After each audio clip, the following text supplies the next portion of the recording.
Our first client was Domino's. First client was Domino's. Yeah. First How did you client. crack Domino's? How did I crack Domino's? Nothing sexy. Bheek manga.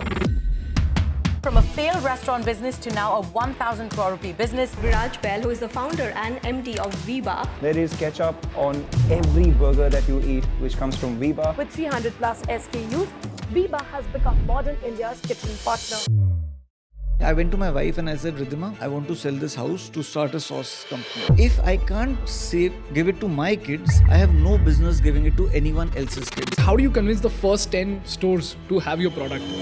My will to make a McDonald's that made me start a restaurant, and I failed miserably. What kind of sauces did you search in the market that you did not find that you went on to build Viva? The taste maker or the taste changer was the sauce. What else do I have to learn about not failing at a restaurant business? हमारी company में ना एक unsaid rule है.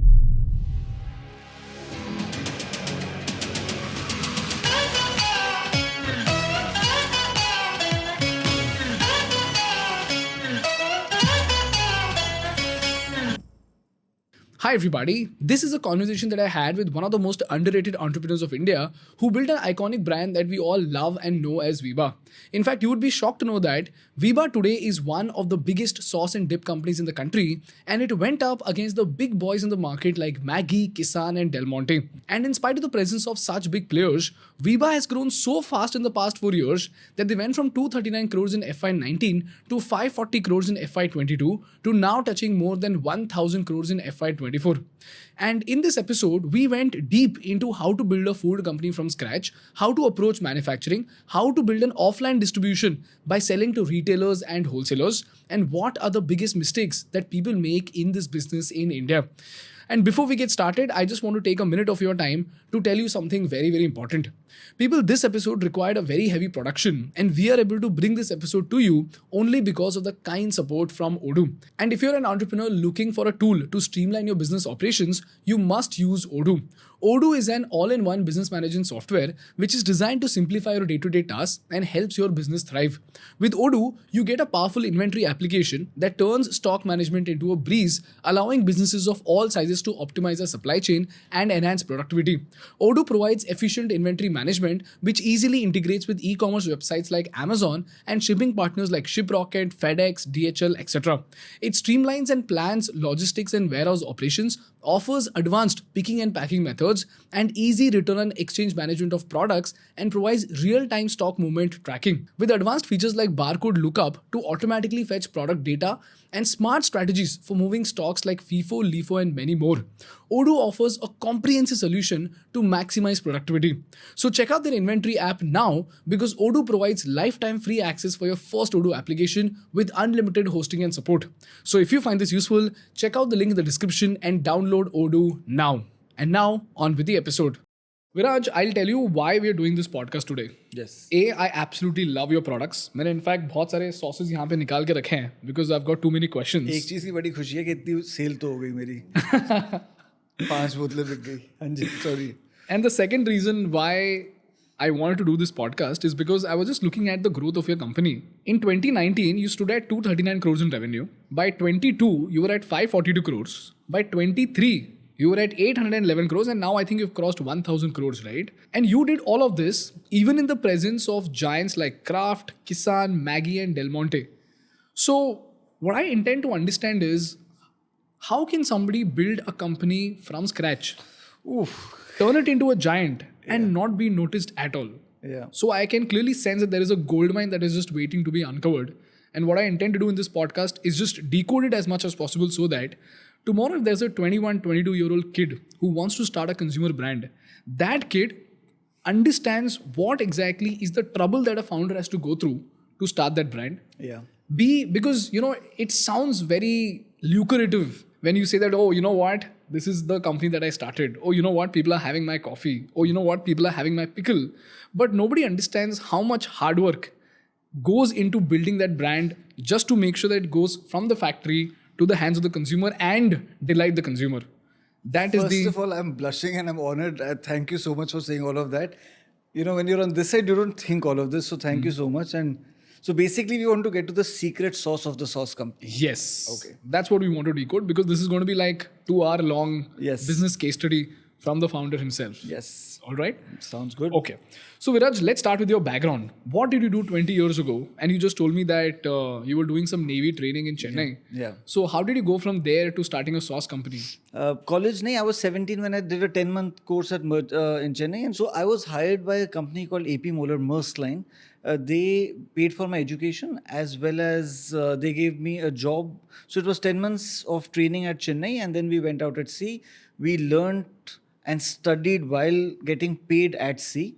Did that for 3.5 years. Finished my engineering from Singapore. This was a part of the course. Again paid by that wonderful company. And after that I joined the company back. Did that for another year and a half, and then I resigned. Okay. And I joined my family business. My, the thing is, growing up, I come from a very, middle class kind of a background, and my grandfather was a railway employee. My father, again, was in the merchant navy, strangely, and he went out, and then he came and started a business. And we were, how do I say, a very, very, very happy household, amazingly happy household. And my biggest takeaway from my childhood is the amount of hard work my father and mother are putting. So, usse directly hamara standard of living upar ho raha hai. And, so because of that excitement that I saw, I told my father I want to join his business. And he told me, beta, dekh, you can only join the family business when you are earning enough to raise your family in the same standard of comfort you've been raised in. So, ये rule मैंने 100 बार सुना था, तो मेरे अंदर वो छप गए. And now that I think back, I have 2 kids of my own. I would want them to do the same. So my thing is, merchant navy for me was a way to reach that salary position. So जैसे dad की company बड़ी better करती गई, वो dad का salary threshold भी बढ़ता गया. तो जब तक मैंने college, what started out as a middle class family, जब तक मैंने अपना कॉलेज खत्म किया, वो 2-3 लाख रुपए महीने पे पहुंच गई थी बात. तो मैंने कहा यार फिर तो merchant navy is the fastest way to get that salary, वरना तो कभी मिलेगी नहीं. So got that salary when I was just 22. Because I started working at 17, got that salary at 22. What was that salary? 2-3 lakh रुपए महीना. Okay. Yeah. So it was, why I'm saying 2-3 lakh, it's a big delta, because in merchant navy what happens is you're paid for your off months also. So the salary is 3 lakhs, but aapko for every 2 months that you work, you get 1 month off. So it averages down to 2 lakhs. Like that. So anyways, dad being a man of his word, मैंने उनको बोला जी मैं salary आ गई है, मैं resign कर दिया, I want to join the business. I joined the business. It was a small company. मतलब it was a single digit revenue company when I joined. But 2002, market started opening up. If you remember, Big Bazaar started opening a lot of stores at that time. And it was a small, technically a mom and pop run business. And I was very lucky because I got to be hands-on. I got to, not me personally. It is very, very important for your viewers to understand. I should not get any credit of that company. It was my parents' company. I just happened to be at the right place when it started blossoming a bit. वो blossom कर रही थी और मैं साथ साथ सीखते जा रहा था. थोड़ी सी distribution सीख ली, थोड़ा सा, it was a north only company. जाके बैंगलोर खोलने का मौका मिल गया तो बैंगलोर खोल लिया. Again, distribution थोड़ी सी सीख ली. What did that company do? It was a food company only. Okay. Yeah. So, and then in 2007 के आसपास, I took like a leadership role in the company. ज़्यादा अच्छा leader हूँगा नहीं because dad decided to sell the company 1 year after I took the leadership, this thing. And dad ने बेच दिया. I went to dad के यार dad please मत बेचो. Please, this is my calling in life. Don't sell this company. And my father, said one thing which you can't debate with your father when he said, Viraj, my legacy in life will be that me, you and your kids will never have to worry about कहाँ रहोगे, क्या खाओगे, क्या पियोगे. I want to secure 3 generations of this family के ये stresses नहीं. The stresses which he had and my mother had when they were trying to, build a business. And then you can't debate with a logic like that. I said, Dad, fair enough. उन्होंने जिसको बेची, it was a German company. That company hired me. But I was too entrepreneurial in my nature. So 1 year later, I resigned from that company and I started a chain of restaurants. Chain of restaurants? Yeah. Not one restaurant, but a chain of restaurants. I started with 1 restaurant and it became 2 and then it became 3 and it became... So, उस time पे aim ये था कि I'll open 100 restaurants, 100. aim तो देखो सबके होते हैं, so aim था 100 restaurants का. So when my father sold his company, me and my brother, we had a very liberal ESOP program. So हम दोनों को कुछ पैसे मिले, तो मैंने और मेरी बीवी ने एक उस पैसों का घर खरीदा, ड्रीम हाउस, और बाकी आधे पैसे हमने रेस्टोरेंट बिजनेस स्टार्ट किया. Okay. So restaurant business start किया, वो फेल हो गया. Okay. After 6 restaurants, I decided to pull the plug. 3 restaurants were making money on an operational level, but on a company level, we were loss making. So, and Ganesh, it is, I have said this earlier also, the restaurant business failure is a very naked failure. Your friends know you're not doing well because your restaurants are empty, your parents, your in-laws, your relatives, everyone knows you're not doing well. If a normal company is not doing well, people don't realize, whatever. But your restaurants are empty, everyone knows. This is pre-Zomato. ये भी नहीं बोल सकता था कि delivery business अच्छा चल रहा है. So, nobody kind of, it's a public failure. And my deep sense of respect for restaurateurs comes from there. So, which year was this when you started your restaurant? 2009. 2009. 2013, I pulled the plug. 4 years. 4 years. क्या करता था ये restaurant? So the brand was called Pocketful. Achha, I'm a product guy. Okay? So the product was really tasty. The brand was called Pocketful. The restaurant looked like a KFC or a McDonald's. But you could go to the counter and ask for a butter chicken pocket with masala fries. So think of a pita pocket with butter chicken. But it took me almost a year to develop that pocket. It was a bread which tasted like naan. तो नान की pocket में butter chicken, शाही पनीर, कढ़ाई paneer, Joshila aloo, served with masala fries and a spicy lemonade और masala cola. It was a Indian fast food restaurant. So when you talk to me, you realise one thing, I am a really ridiculously proud Indian. I want to do things which India is proud of. तो मेरे को उस time पे उस बच्चे को, duffer बच्चे को लगा कि why can't India make a McDonald's? So it was embarrassingly enough my will to make a McDonald's that made me start a restaurant, and I failed miserably. But this sounds tasty. It was so tasty. It was so tasty. But I did everything wrong from day one. मैं बात कर रहा हूँ, मेरे को मुंह में पानी आ रहा है उसके बारे में सोच के. I did not understand restaurants at all. Okay. So the first restaurant was a 150-seater in Lajpat Nagar. Okay. And it was a first floor and a second floor. Ground floor लिया ही नहीं. इतनी समझ ही नहीं थी कि ground floor के बिना restaurant चल ही नहीं सकता, वो भी first outlet. That started draining the company on day one. Then I opened then I got desperate कि यार I need to open more restaurants. Did not get location because when I would go to a Select City Walk, they would say, how well is your first restaurant doing? I would say, not that well. So I started getting inferior locations, but out of desperation, I started opening second, third, because in my head, I was thinking, 7, 8, 9, 10 restaurants, because the product is appreciated so much, it's just people are not coming to eat it. 10 restaurant में एकदम से click कर जाएगा when word of mouth spreads. But before that, my money finished. I gave up. So very honestly. Okay, so you're telling me that you got your product right.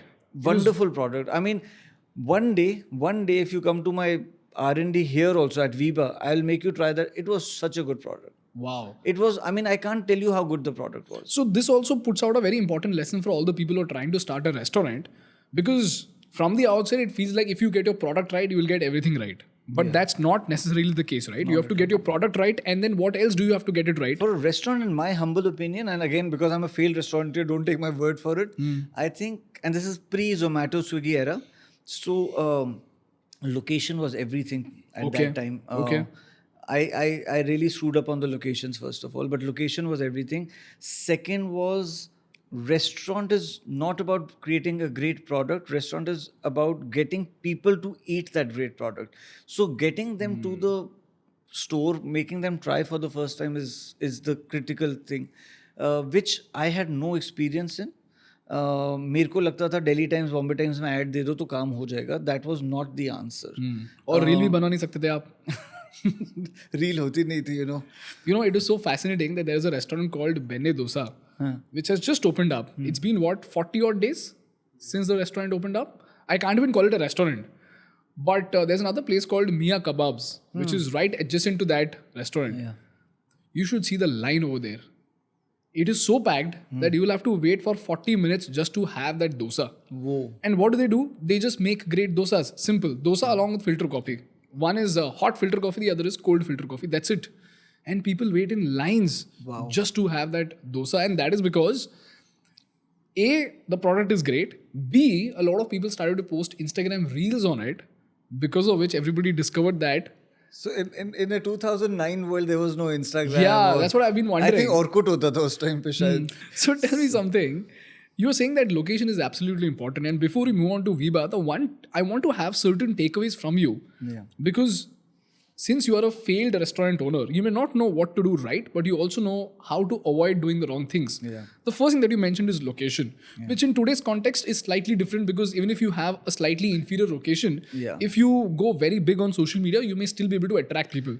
Then the product becomes very important. And that is where the second lesson comes in, wherein you said that it is not just important to build a great product, it is the art of getting people to try that product. Yeah. Eventually then expecting word of mouth, and then location may or may not matter that much. Absolutely. Okay? That's the second lesson that you got me.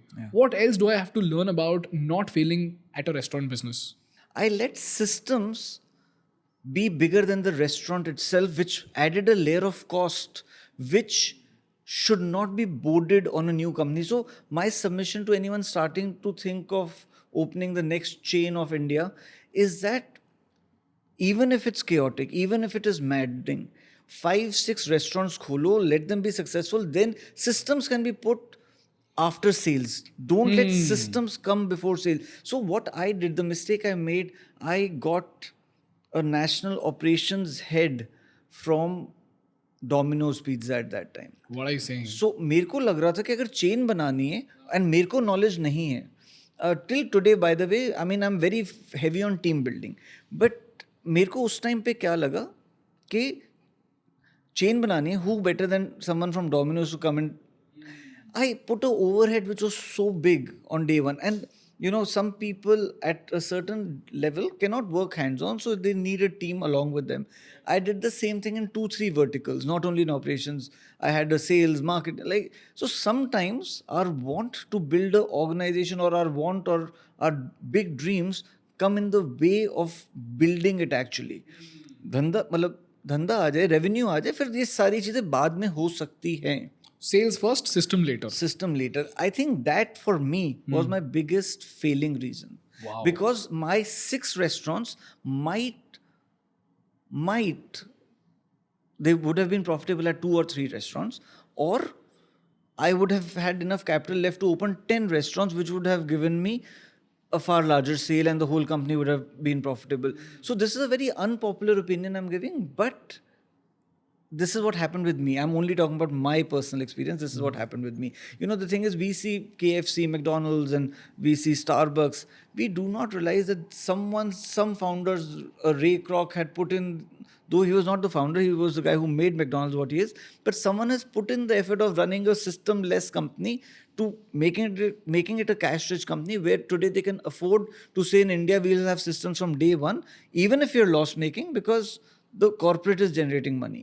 So sometimes these things have to be, it's okay to be chaotic in the beginning. That is so interesting, because I remember the Ray Kroc story, and I read somewhere that he used to monitor everything at the restaurant, starting from the patty to even sweeping the dust from outside of the restaurant. Absolutely. And he also used to peculiarly observe how many people used to come in, what did they say. He used to talk to every single customer to understand the nuances of the business at that point. Right. And then he scaled. In fact, I was also speaking to the founder of Jumbo King last month, and Dheeraj told me something very interesting. He said, first you should have proof of concept, then you need to have proof of scale, and then you should scale. Then you should scale. But what so most people... well put, right? So well put. Yeah. He's but what most absolutely people do is they have proof of concept and then they go for scale, but there is no proof of scale.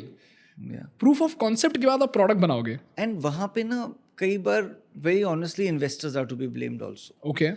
Sometimes investors also invest prematurely. कि proof of concept आगे invest कर दिया कि scale सीधा यार 50 out नहीं होता. You know, you have to be patient. That is so interesting. In fact, I think third wave is now facing a lot of trouble because they scaled very quickly. Maybe something like that. I wouldn't know. Great. So the 3 lessons that I learned from this is, number 1, when it comes to a restaurant business, you have to not just get your product right, but you also have to get people to taste it. So it is important to have some sort of an attractive force. Today it could be social media, back then time it was could have been location. location. But you need that attractive force to be able to get people to try that product. Absolutely. B, today and back then also, location is primarily important. Today, there is a possibility that because of social media, location may not be that important, but location is absolutely important. So, if given a choice between a ground floor at say 3 lakh rupees of rent and first floor at 1 lakh rupees in rent, 100% 3 lakhs at ground. you should always go for 3 lakh rupees, because in the race of cutting that 2 lakh cost, you are cutting your capex, Yeah. which will eventually result into more losses. And the third thing that you told me, and this I think applies for every single business, which is sales first, systems later. Do not build systems expecting sales. Get sales and build a system then to expect more sales. Yeah. See, today I'm very thankful my restaurant business failed. Otherwise, I would not have been running Viva. But the biggest thing is that it gave me, for my restaurants, needed sauces. What my restaurant business gave me was that, Viraj, there's a gap in sauce. So that is, अगर मैं restaurant में fail नहीं होता तो मेरे को पता थोड़ी चलता कि इतना बड़ा सॉस में गैप है. But how did you figure out that gap? I needed sauces. You know, every restaurant needs sauces. I mean, imagine pre-Viba, India was a ketchup and a mayonnaise market. Yeah. I mean, we brought everything else. बाकी सब कुछ imported ज़रूर था. So when I was looking for sauces, they were not really. Yes, there were certain companies making for McDonald's and KFC, but they wouldn't take us seriously, right? Because 2-3 restaurant wali chain. That was one. And second thing was, the biggest lesson that business taught me was frugality. Frugality. Yeah. I mean, Viba, yes, we've raised money. It's not that we haven't raised money. I mean, now it's easy for me to say, I think our last fundraise happened in 5-6 years ago, to 2018, but we have raised money. But frugality, leaning towards profitability, ये सारी चीजें मेरे को restaurant ने सिखाई. So I think if I would not have failed in that business, Viva would not have been. I'm not saying we are successful. I'm saying we are work in progress, but we would not have been financially so viable if it was not for the restaurant business.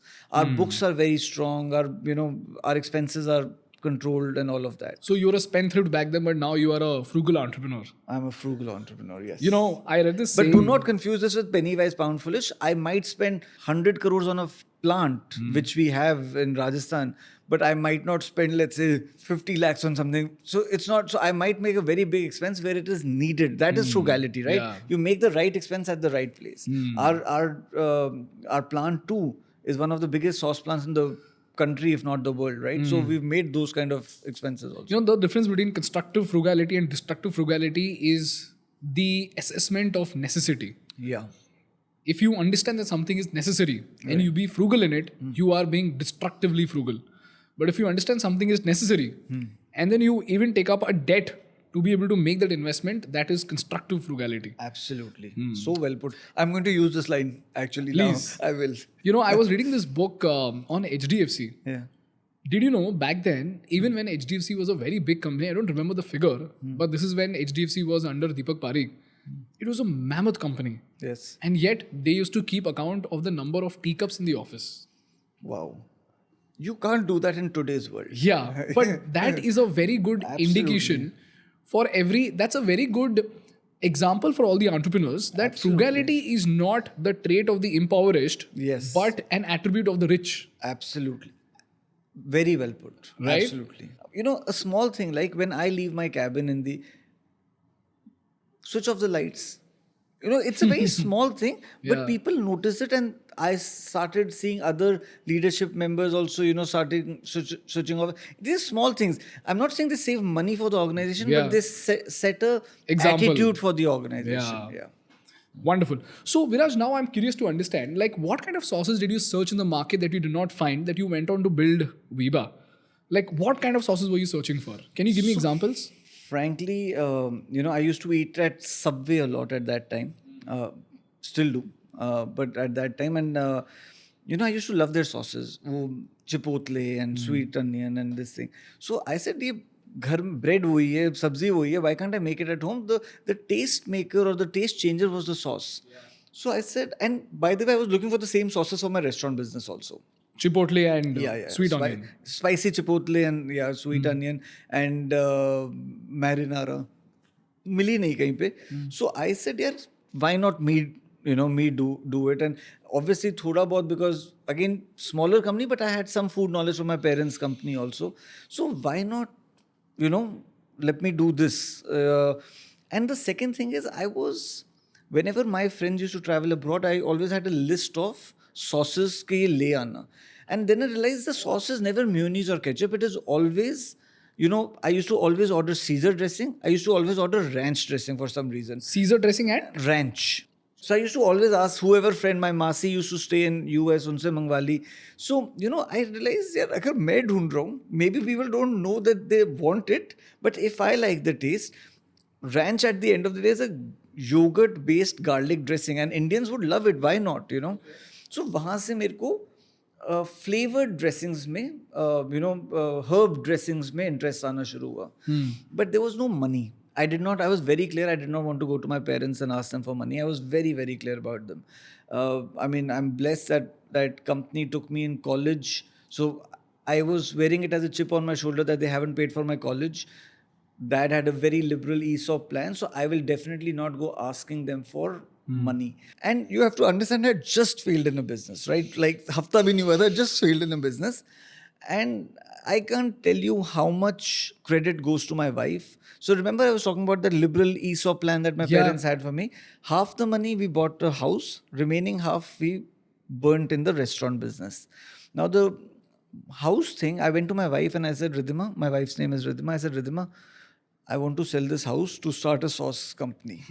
And half expecting that abhi ladai jhagde honge ye wo. I'm not exaggerating. 10, max 30 seconds later, she said, kar lo.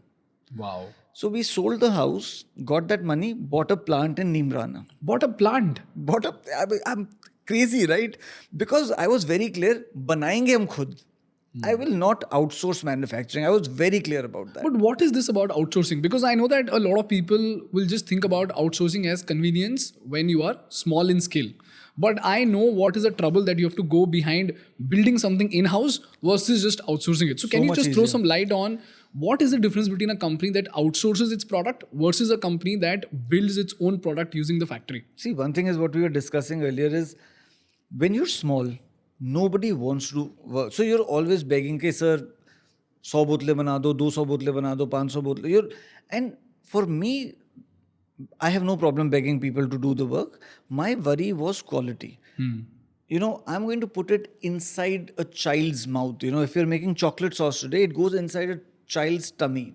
So there is no room for a quality issue in a food company. I'm not saying that kabhi quality issue ho hi nahi sakta, but I want to sleep well at night. I will sleep well at night when I know the quality is in my control. When I say my, I mean our organization's control. But at that time, my control, because I was running the plant also at that time. So it is the most difficult decision because today we, manufacture thousands and thousands of tons of sauce. Today we have manufacturers coming to us and saying, we will put a plant for you, let us make for you. Or today we have the money to put our own plants. When we needed them, they did not. And I don't have any angst against anyone. But the fact of the matter is that's the reality of the world. When you have, going into the market to get 300 kgs of sauce made, nobody wants to make sauce for you. When you're going with, a few thousand tons of sauce, people will obviously be ready to make. I would do the same. So it's not that I'm angry with the world. It's not that. But when you're getting 300 kgs of sauce made from someone, he will only give it that much importance because his company might be making 1,000 tons all in all, and he will give X amount of importance to 3% of his revenue or 1.3% of his revenue. So my fear at that time was if it only gets 2% of his time, what if the quality is not managed? So let me manufacture on my own. I will have the confidence that we're doing the right thing. And, we are obviously ISO 22000, the world's best certifications.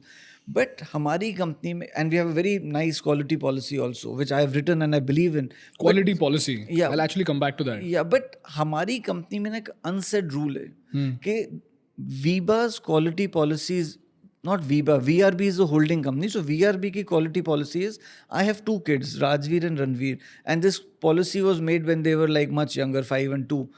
That we will not make anything which I can't give to Rajveer and Ranveer. If I can't give it to my kids, I have no business giving it to anyone else's kids. And that is the basic quality policy. Obviously, I'm not stupid कि मैं अपने बच्चों को जाके भूत झुलकिया sauce दे दूंगा. I won't do that. But I'm saying from a quality point of view. My kids might or might not like the taste. Taste is subjective. But science is not subjective, microbiology is not subjective, food safety is not subjective.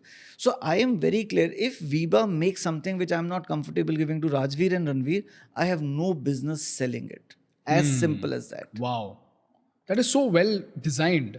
Like any employee of yours can actually take a call on the basis of this one question. It's such a scalable quality policy. Absolutely. Ask if you would provide the same Will you thing give it to your kids. kids or not? As simple as that. And today also sometimes we have, I mean, not that it's a quality issue, but if I go and find something wrong at the plant, my first thing is, would you like your kitchen to be this dirty at your house and your kids eating from that kitchen? Wow. So it is as simple as that, you know, and that's now I would like to believe हमारे खून में घुस गए ये. So quality was the most important factor. But can you tell me what exactly do the manufacturers do wrong?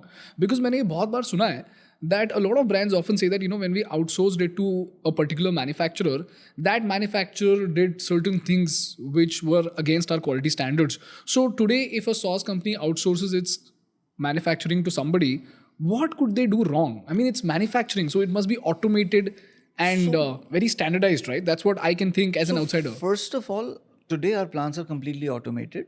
5 years back, they were not. Okay, so there was a lot of manual intervention. So when there's a lot of manual intervention, chances of things going wrong are much more. That is the time companies' overheads go higher, because a company which is responsible about food safety, what they will do is, or what we used to do before complete automation is that, so today, for example, हम एक जगह अपनी bottles डालते हैं, खाली bottles. Our pet manufacturing, the pet bottle is still not made in our plant. The pet bottle comes from outside. The next step is the pet will be made at our plant and it will go straight into the production line. But we get the pet bottles from somewhere, and on the other end, a filled, packed, sealed, labeled bottle comes out. So the bottle washing happens automatically, filling, sealing, blah, blah, blah, and the whole thing. But at that time, there was a manual intervention. So what we would do, instead of having one production line, we would have 3 production line heads, right? So that means our production overhead is almost tripling over there. So 3 people. 3 people instead of 1 person. Why am I doing it? Because it is my brand which is at risk. It is never the third-party manufacturer's brand at risk. So his only thing from the business is commercial. So he, by nature, and see, nobody intends to screw up things, right? Because everybody wants to have continuity in business. Nobody कोई जानबूझ के नहीं, I mean, only very bad people or unethical people say, आज मैं जाके चोरी करूँगा, right? But nobody wakes up with this fact that I will go and, you know, spoil this company's sauce or this company's personal care product. But the thing is, in the want of extracting that last %, you save on 3 places: manpower, safety gear. When I say safety gear, is not helmet वगैरह. I'm talking about a face mask and a head cap, because you know they're expensive in terms of when you're changing each person. So if you've got, let's say, 1,000 odd people, so per day they have to change it 3 times. So it's a cost to the company. So if someone will try and save it. I've been to quite a few plants where, you know, there's someone working with a beard who's not wearing a beard cap. So chances are high uska baal gir jayega na sauce mein. So walk me through this error, no? So let's say there are 3 lines and there is 1 production head. Yeah. What could this production head do wrong which will end up in my sauce? Ek to baal ho gaya. What See, else? if the company's pest control is not right, what if it's a makhi? Oh, damn. You're right. So, you know, if you come to our plant, you know, and honestly, you should come to our plant. I'll take you. We'll both go together and make a trip out of it. It'll be a fun day. Done. So think of our plant. It's a large plant. It's more than 500,000 square feet. But it's a 500,000 square feet operation theatre. The hygiene level is of an operation theatre. So imagine आप 5 lakh square feet के OT में घुस रहे हो. It's that. So there is no concept कि plant के अंदर मक्खी घूमेगी. To do that, there's a lot of money which is spent on A, first infrastructure, B, pest control at every given hour, right? There are lots of things. But walk me through that, no? Because I want to understand how much a company has to endure to be able to provide quality products. Because see, today it is very easy for somebody to say, oh, you know what, I have a sauce brand and this is the bottle that I'm making. Look how fancy it looks. Like you can make the logo fancy, but you can't make the process fancy. I want people to understand So that. logo is my mummy's name, my mother's name. Acha. Yeah, Viba. So walk me through that process and tell me how much a company has to go through to provide that quality product in the hands of the people. This will be very boring. So if I'm talking too much, just raise your hand. I'll Done. stop. First of all, at an infrastructure level, you have to raise the plant 4 feet, right? 4 feet, okay. उससे क्या होता है? I mean, no rat or snake can climb vertically. So the amount of concrete needed to raise a plant by 4 feet, 500,000 square feet is a lot of money. Number How much one. would that be? Give me like a number, no? I can't put a number. It will be a few crores, right? I mean, that much. So, second, doors, automatic doors are needed. You can't have a door which is, like that. So each door has a 3-layer protection. That means a door which will close automatically. And it can't be a door like this door, right? It has to be a food quality standard door which fits into the glass policy of the company. So the glass of that door cannot break, because what if every bottle which goes into the market passes through a metal detector. So जो हम mall में जाते हैं, there's a metal detector. Imagine 100x of that specified. It can detect up to 0.5 mm of metal, because the whole plant is of metal. So कोई metal आ जाए, but those detectors cannot detect glass. So, and this is, I'm sorry, very boring for your viewers. So again, But I'm loving it. Okay, so they cannot detect glass. So there's a glass policy of every reputed food company, which basically means glass नहीं टूट सकता. So first there are doors. Doors have to have glass because you have to see the whole plant, but the glass cannot break. So it's toughened and food filmed and all of that. Then there are rubber curtains, because you don't want anything to come in which should not come in. Then there are air curtains. And air curtains, again, sorry to say, not like जो हम malls में देखते हैं. They're actually high pressure, good air curtains, right? So 3-layer security तो हो जाती है at each door. Then there are pesto flashes, cleanliness of the pesto flashes. Exhausts have 3-layer protection, filter hota hai, ye hota hai, wo hota hai. Then there's the HVAC department, HVAC infrastructure. The one thing is keeping the plant hygienic. The second thing is keeping the air hygienic also, right? What if the air has contamination? So you have to make sure that the air is clean. Then once a week we shut our plant for a few hours. Shut down? Yeah, and we take microbial swabs from about, I don't know the exact number now, but earlier it was 42, 43, maybe it's become 70, 75 now. So you rub the swab in multiple places? Yeah. So the swab will be run off multiple places. Air vent के ऊपर से जाके swab लेंगे. Obviously देखो production line तो हम लेते ही लेते हैं, but production line के नीचे से swab लेंगे. So all of these things cost. Each microbial test costs money. Now we do it because our brand is at stake. I'm sure the giants, the incumbents, the Nestle's and the Unilever, obviously they must be doing it also, because their brands are also far larger than ours, so they must be putting it that kind of thing. Not they must be, they definitely are.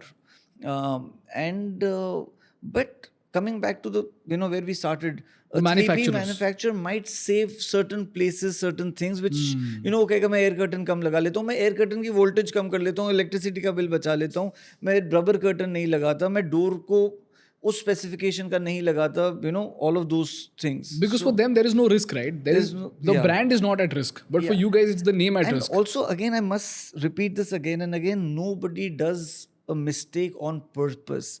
It is that last percentage of profit juicing out of it which causes these errors erroneously. It's not that you have to be a bad human being to cheat someone on purpose, right? So these guys are not that. They're great people.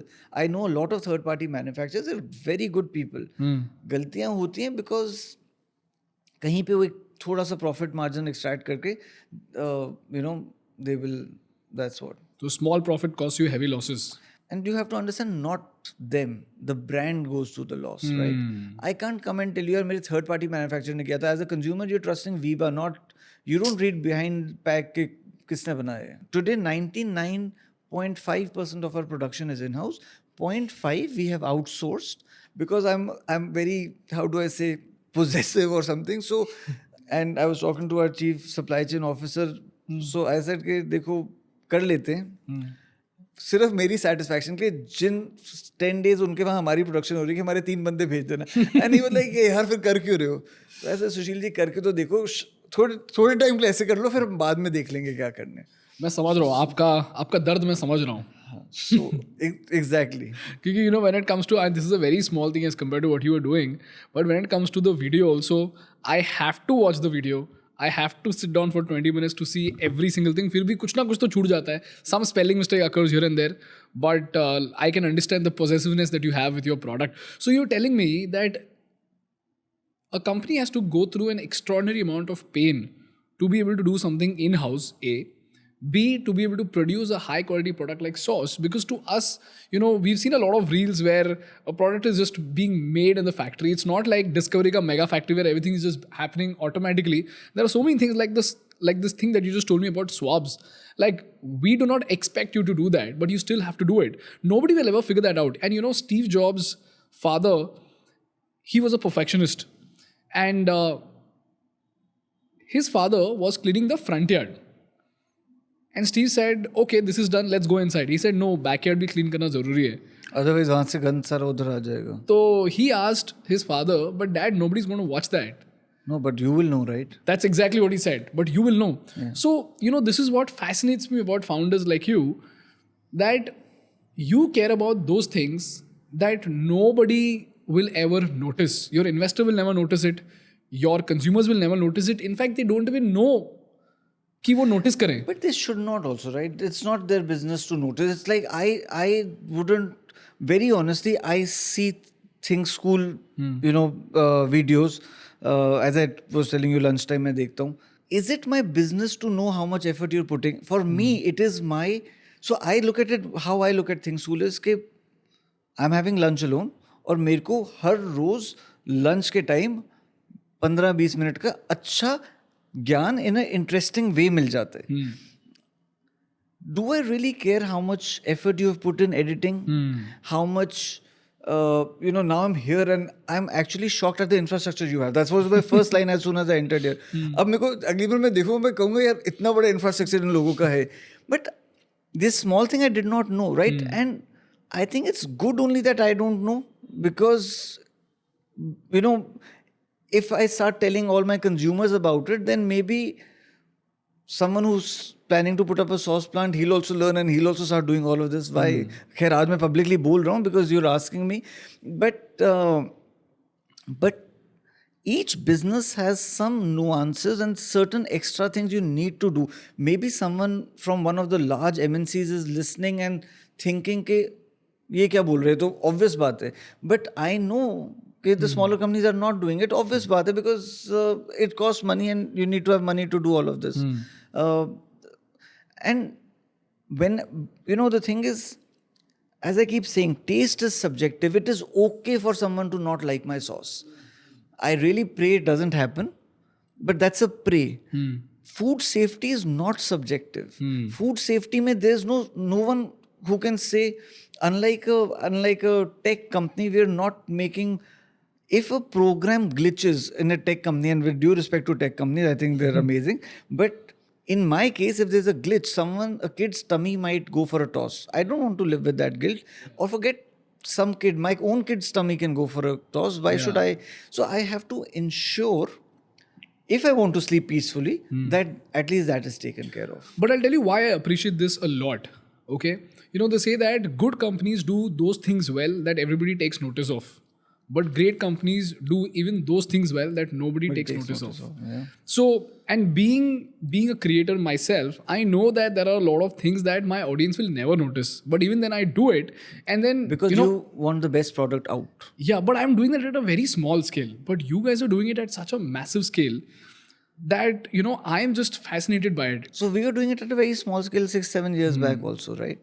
True, but you were a great company even when you were small. It's just that you were small back then. So we were, again, as I said, from the restaurant business, we learned that everything does not need to have a system. Let's get the revenue first. But food safety, again, as I keep saying, it's not subjective. Food safety पे तो compromise हो ही नहीं सकता ना. So अगर जब हमारे पास पैसे नहीं थे, me and I mean, Mukulji, we started the plant together. Unfortunately, he's passed away. But Mukulji and I were the first two people at the plant level.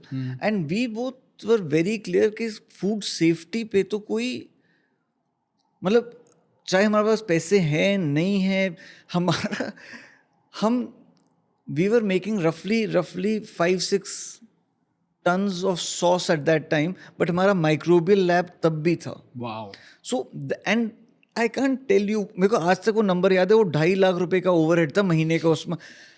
आज की डेट में मस्ट बी अबाउट 30, मेरे को number भी नहीं पता, but if I had to guess it would have been, it should be between 30 to 40 lakhs होगा कम से कम.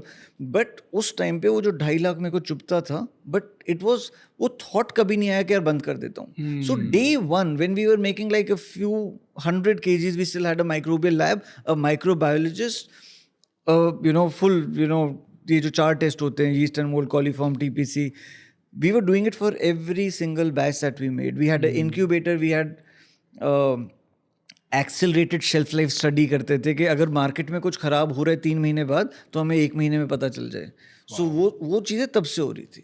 Very interesting. You know, guys, this is a very important lesson to all the people who are listening to it and people who are watching it, that you have to be a great company no matter whether you're a small company or a big company. And the attribute of greatness comes from these things, whereby you do things so well that nobody takes notice of, but eventually it is reflected in your product. Again, nobody will be there to appreciate it, but that is where great things happen. You know, Steve Jobs did this back in the 1980s and 90s. आपको पता है, मुझे पता नहीं.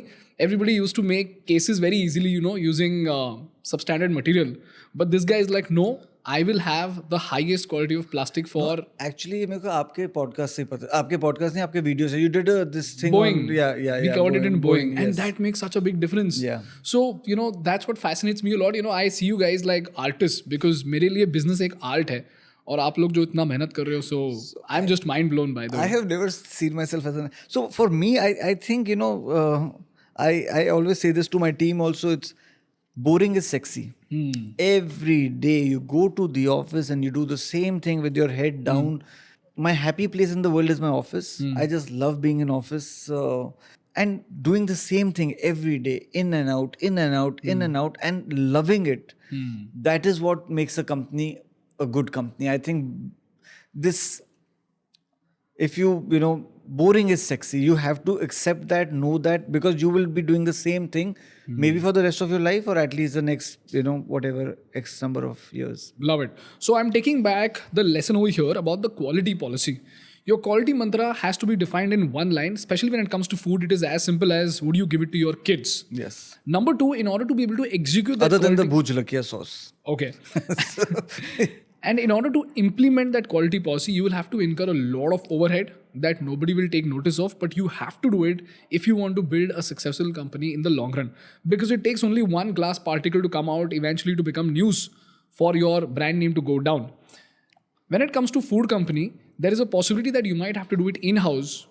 And even if that means taking up debt or putting your finances at risk, if you want to build a great product, a great company, you have to do it. And during that time, you will get these overheads like a 2.5 lakh overhead that you got, but that is necessary to build a great product. This is the takeaway that I'm taking from this conversation that we just had. Yes. Viraj, now I want to come back to sauces. Tell me something. You mentioned that you went looking for sauces. You did not find them. As a result, you decided to build a company for sauces. Right. And that's when this first step came in, which is building your own plant, because nobody was there to manufacture it. Because the outsourced companies will either not take you very seriously, or if they do, they might compromise on the quality. So you decided to make sauces. Which was the first sauce that you made? Ketchup. Ketchup, because there was already an existing market for that. Yeah. So But again, ketchup and few days after ketchup, mayonnaise. But tell me something, ये जो आपने बनाया, Southwest Chipotle. Yeah. ये मेरा favorite Viva product है, by the way. Acha. So the Southwest Chipotle, sweet onion, and all these sauces. Yeah. We had seen all these sauces only in Subway, just like you. But we never thought in what context we can use this sauce other than that of a Subway. So my question thank is... God ना नहीं किया, वरना आप sauce company खोल लेते, मैं नहीं खोलता. I'm glad you did not do that. Okay, so this is, to me, on the outside, if I go and tell my mom Southwest Chipotle, she will not know what this tastes like. If I go and say sweet onion, फिर भी शायद उनको समझ में आ जाए. But Chipotle, Southwest Chipotle is not something that she would understand. So my question is, with such lack of awareness in the market, how did you decide to build a sauce company with products like Chipotle sauce, and how did it become successful? So, again, now that I have hindsight knowledge, I can answer this question. What I was thinking at that time that Viva will not be a Me Too player, which means we will not do mayonnaise and ketchup. We will enter the market from plus. So when you enter from the top, it's easy to come down. Today, yes. What do you mean plus plus? I mean, so for example, plus in the sense, imagine we would have entered as a achar company or a chutney company. It's very difficult to go to a mayonnaise or a ketchup or a Southwest Chipotle. But when you enter at the top, people expect Viva to make quality sauces. Then they accept, when I say plus, I mean, think of this as the Indian consumer pyramid. Right on top is Southwest Chipotle. Right at the bottom over here is India's most widely distributed product called Parle G. I mean, I have no intention of ever competing with them, but I'm just saying from a distribution point of view. Okay, so you're talking from the standpoint of at what level of income does a person consume the product? And at how much is it distributed in India? So, so coming back to this triangle, right on top is Southwest Chipotle. उसके बाद आती है mayonnaise, उसके बाद आती है ये oriental sauces, red chili, green chili, soya sauce. उसके बाद आती है ketchup. So you keep coming down. So I wanted to enter from the top, catering to the premium most part of the country, building a brand there, giving acceptance there, and in that thing, making sure that Viva is not a Me Too company. We are not a हमने किसी की mayonnaise copy कर ली, हमने किसी की ketchup copy कर ली. We launched mayonnaise day one, but it was olive oil mayonnaise. It was not, it was a low-fat olive oil mayonnaise. Okay, so I'm so sorry to cut you over here. I just need a little bit more context over here.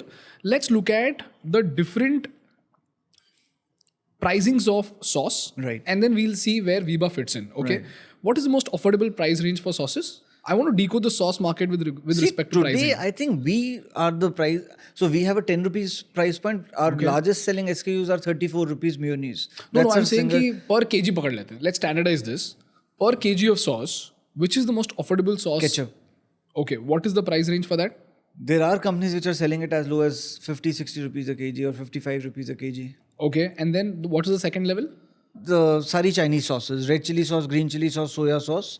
उसका अगर हम average price point देखेंगे तो 90 rupees के आसपास 80-90 rupees के आसपास आएगा 90 rupees a kg. Yeah. Okay, it starts from 90 rupees a kg. All these are entry points. In FMCG, in retail, it is very, I'm really rounding things off because nobody talks in terms of kg price because we do not ever sell to the consumer in kg. None of the bottles here, एक 250, एक 300 है, बाकी दोनों भी 250 है. Correct. So, और वो 200 है pouch. Now, we are selling a price point at a particular... to give you an example which your viewers will understand immediately is Maggi of 10 rupees when we were kids was much larger. So they have maintained the price point of 10 rupees.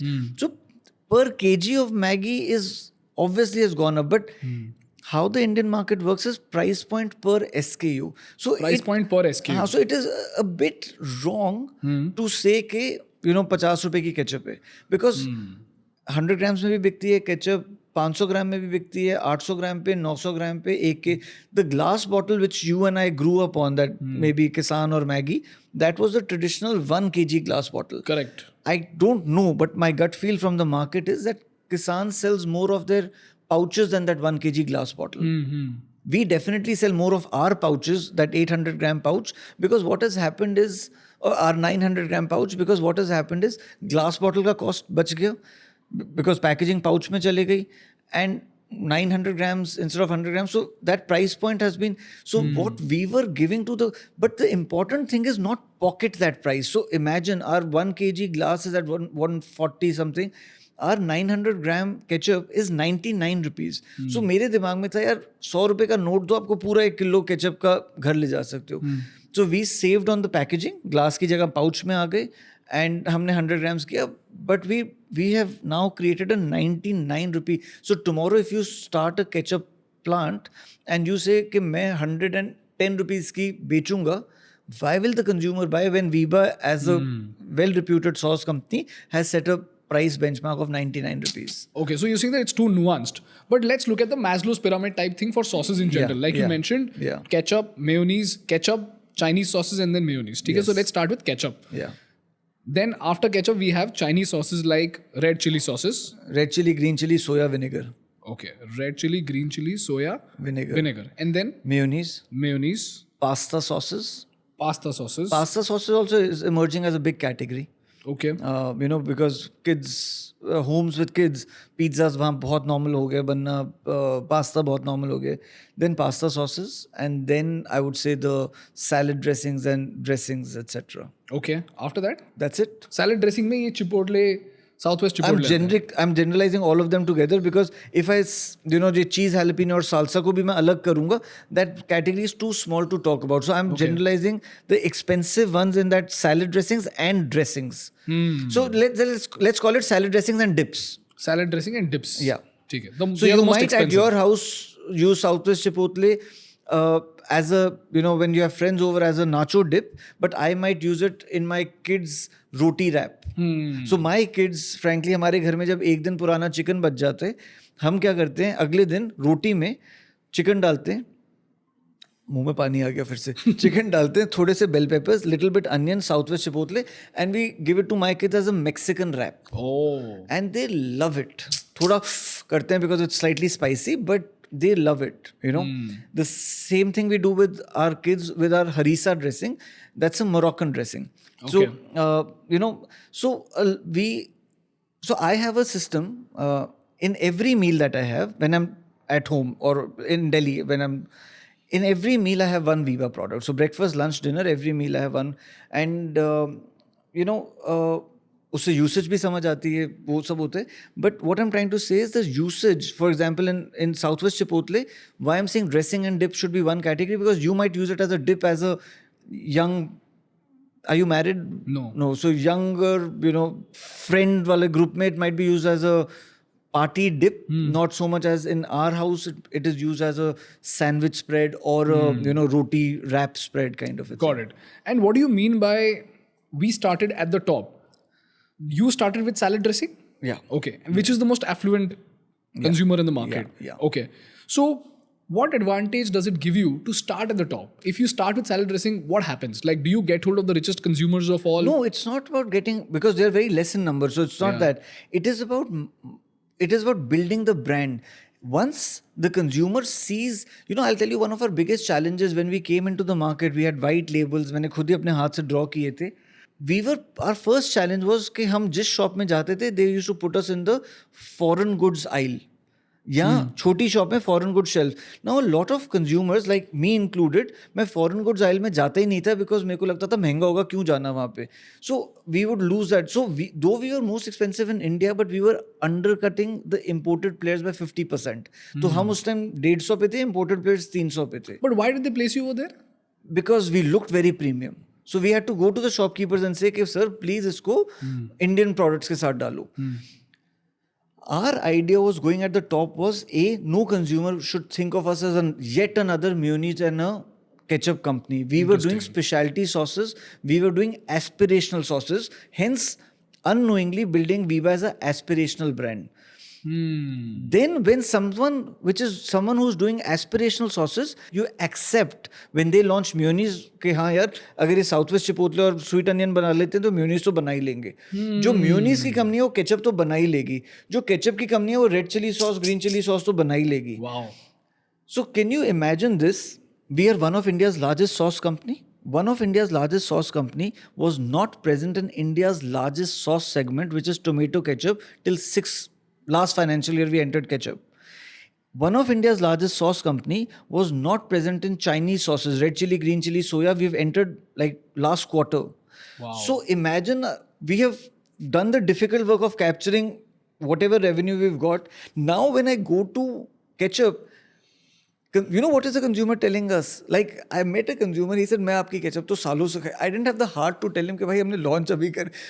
But because the consumer expects कि mayonnaise की company ketchup तो बनाती होगी. When we went into Chinese sauces last quarter, whenever we get a repeat of 20% from the market in retail, we consider that product a hit, because which means हमने 10 बोतलें रखी, 2 बोतलें 1 महीने में बिक गई. For a new launch, it's good. We got a 35-36% repeat because the consumer was expecting it. हमने कभी अपनी कम्युनिकेशन में ये बोला ही नहीं कि Walk Talk is a new launch by Viva. हमने बस Walk Talk by Viva करके डाल दिया and people thought ये तो हो गई. हम नहीं खा रहे थे, but हो गई. Walk Talk is our Oriental range has been separated into Walk Talk. It's called Walk Talk by Viva only. I mean, it's Walk Talk by Viva. Is our Oriental brand, in other words. But because Viva, so that the consumers have a love or, it's easier to handshake, as maybe there's a time 1 year, 2 years, 3 years from today, we drop Viva from Walk Talk and Walk Talk becomes a Asian only brand. अभी मैंने सोचा नहीं उतना, but Walk Talk by Viva is the brand. ठीक है. So you guys started from salad dressing, but you told me in the initial stages that you started manufacturing ketchup and mayonnaise. Yeah. Was that for B2C or B2B? B2B. Okay, so you entered the market with ketchup and mayonnaise with B2B. So we were a B2B only company for the first 3.5 years. I was very, very clear that Viva will eventually be a distribution company.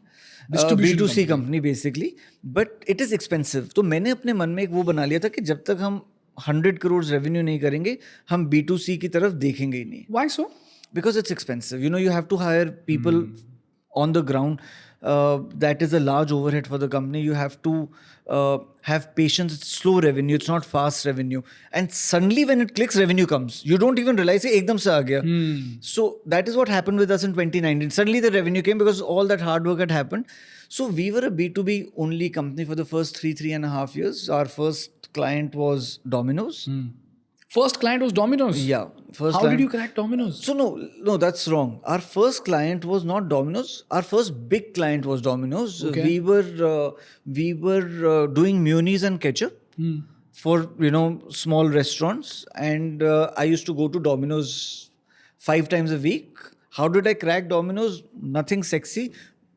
भीख मांग के sir please दे दो sir please दे दो but ये तो सब लोगों ने मांगी होगी ना, लेकिन आपको कैसे दे दिया? अपेरेंटली लोग नहीं जाके उनके ऑफिस में बैठते थे. I mean now it sounds filmy, but I swear I remember the front office executive feeling sorry for me कि वो आपसे नहीं मिल रहा है, आप चले जाओ. So when you approach Domino's, the first thing is Domino's will not work with you at a cost to their quality. The first thing is they do quality audit. Okay, so tell me something. Back then, Domino's had sauces, right? But you were trying to replace the existing vendor? Yeah, exactly. Why so? Like, what did you have extra in your ketchup? Innovation. So what we would go and tell them is that we will do a healthier sauce or a low-fat dressing or a lower-fat mayonnaise than what you are getting right now. Okay, but couldn't that vendor copy that? Yeah, I mean, but nobody does, right? If something is doing well, why go and till someone else comes and changes the game, nobody else. So first thing with Domino's is Domino's won't work with you if your plant is not up to a world standard quality. So first we got our plant audited, and to give full marks to Domino's, even they're looking for good vendors. But once the plant was audited, they gave an okay to the plant. We thought the business will come. Business never came. That is when the begging stage happened, that I would go every day. And I remember feeling कि यार मेरे office में तो AC नहीं है, वहाँ पे AC है, बैठ जाऊँगा जाके, क्या फ़र्क पड़ता है. So like let's say the begging period was 4 months, 5 months. When the restaurant business failed, I thought that was the worst part of my life. I did not know the most difficult part of my life would be after the Viva plant was set up and we did not have revenue for a year. That was the most difficult part of my life, not the restaurant business, because we had सारे पैसे खत्म हो गए थे, घर भी बिक गया था. So there was no more house to sell. Second thing was plant setup कर लिया था, क्वालिटी डिपार्टमेंट सेटअप कर लिया था, प्रोडक्शन सेटअप कर लिया था, बिजनेस नहीं आ रहा था, तो salaries were going every month. And that was the most difficult time. So desperation was to get business from Domino's. Maybe to answer your question, other vendors did not have that desperation to go to them every day. And they were amazing people. They wanted to work with us, but they were not getting a reason. Eventually they found a reason. 70 tons का उन्होंने order दिया. And that, Ganesh, was 1 month of production for us at that time. I remember thinking, अब ये company बंद नहीं होगी, अब चल जाएगी. I mean, to put it into perspective, today it is 30-40 minutes का production. But उस time वो 1 महीने का production था. And the day we got Domino's, till date, today B2B is about 6-7% of our company, and till date, Domino's को एक respect अलग मिलता है इस company में. Even though I don't maybe visit Domino's as often now, or I don't get to meet that wonderful team, but Domino's has a different place in our hearts because they started us. And every time we give a Domino's discount on every product, by the way, they don't even ask for it now. We just give it. The teams have also changed since then at Domino's, but we still give it, and it's like in my heart, it's like a thank you. Which now my finance control tells me कि क्या ज़रूरत है, but anyways, we still do it. When we got Domino's, which was the largest chain of the country, still is, we got Yum immediately after that because everybody realized Domino's is working with them, कुछ तो ठीक कर रहे होंगे. So we got Yum, 3 brands in one shot, which is Pizza Hut, KFC and Taco Bell. Yeah. And immediately after that, we got Burger King. Wow. So that's what gave you enough cash flow to sustain. And that because of that we reached that 100 revenue. 8.33 crores होता है basically. So I was waiting 8.33 crores monthly हो जाएगा. And on the retail product development, we started working on day one. कि sauce को perfect करते जाओ और better करते हैं, कैसे fat reduce कर सकते हैं, कैसे sugar reduce कर सकते हैं. Let's keep working at it, but we will only launch when we reach the 100 crore revenue mark. Wow. So we'll reach the 100 crore revenue mark and we launch retail. So retail is 3.5 years younger than our company actually. So in summary, you needed cash flow, so you went after B2B because in B2C the costs are very high. Thinking कि बड़ा आसान होगा. Not realizing at that time कि I'm headed for the most difficult year of my life. But in hindsight, it is still easier as compared to B2C, right? In B2C, no. In my experience, the consumer gave us so much love. I don't know what happened. We just started doing well very fast. What was difficult in B2C was distribution. So even though we are a startup, we are a young company, but we are building a traditional FMCG company. If I have to split our retail revenue for you, 70% is GT, the small mom and pop stores. 23% is 72 is GT, 22 is about modern trade, and online is 5-6%. Okay. So we are actually building a traditional. Can you tell me what exactly is GT and modern trade? General trade, the smaller shops. E-com, we all understand. Website, quick commerce, e-commerce. So Big Basket, Amazon. Quick commerce में हमारे तीनों superstars आ गए like Blinkit, Instamart and Zepto, and then website sales etc. So ये सारा e-com हो गया. Everybody understands. Modern trade is your D-Mart, erstwhile Big Bazaar, Smart Bazaar, Reliance basically, Spencer's, More, वो modern trade हो गया. GT is the small shop near your house. this अभी भी मैंने नीचे तो एक वो देखी थी वेज फ्रेश करके, that small shop. उसमें भी मैं रुका था फटाफट 1 सेकंड के लिए गाड़ी से उतरा था कि माल पड़ा है कि नहीं, लकली था. So the small shop near your house, the small entrepreneur who's running that small shop on his own. So all of that, India runs on GT. GT is where a company makes money, and GT is where the founder goes grey and bald, and distribution does that to you. So what's the split you said? 70, again plus minus 1 or 2% here. That's okay. 70, 172 GT, 21, 22 MT, and remaining 5, 6, 7 e-com. E-commerce is still too small, right? And what is the split between e-commerce and quick commerce? Bulk of it is like barring Big Basket, remaining is all quick commerce. हमारी खुद की website तो कुछ नहीं करती. So is Amazon giving you more sales or quick commerce giving you more sales? Quick commerce is giving us more sales. So quick commerce. It has changed in the last 1 year. It was always Big Basket, then Amazon, and then no one else. But suddenly quick commerce has come, and I think quick commerce has also come at the cost of the incumbents in e-com. Yeah. And also maybe a bit at the cost of modern trade. GT is going as strong as always. Always. Yeah. So Wow. GT is, I think this flourishing of quick com is coming at a cost of incumbents of e-com and modern trade. So to summarize this, you had two options. One is B2B and B2C. You chose B2B because you thought B2C is difficult and B2B is comparatively easy. It is false. B2B. No. I was just saying that in jest. What you said was absolutely right. Okay. Yeah. B2B is easier than B2C. Okay. B2B was much easier because in B2C you've got many complexities. So you start with B2B with a very clear vision that only after you touch 100 crores, you will touch B2C. Yeah. But meanwhile, you kept on experimenting to make sure that Getting the product, getting the packaging. getting the product, packaging. And thinking of a strategy on how to launch in retail. How to launch in retail. Okay. Did you also study distribution back then, or was it just product focused? No. That is when I started thinking on how to distribute and what to do, what not to do rather. Perfect. And then once you entered B2C, this was which year? 2016 and a half maybe. Okay.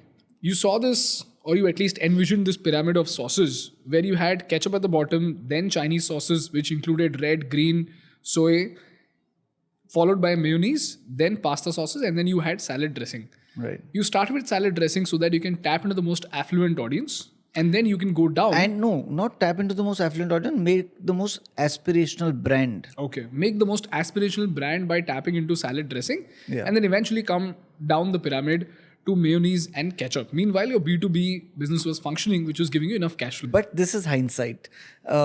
At that time, we did not know that the dressings will do well and we'll go into mayonnaise and ketchup and Chinese sauces. At that time, you also have to understand for a young company, I mean, we did not have this thing that we want to be the largest sauce company of the country, and वो तो अभी भी नहीं है. अभी भी what drives me is to give India the best product possible and then make.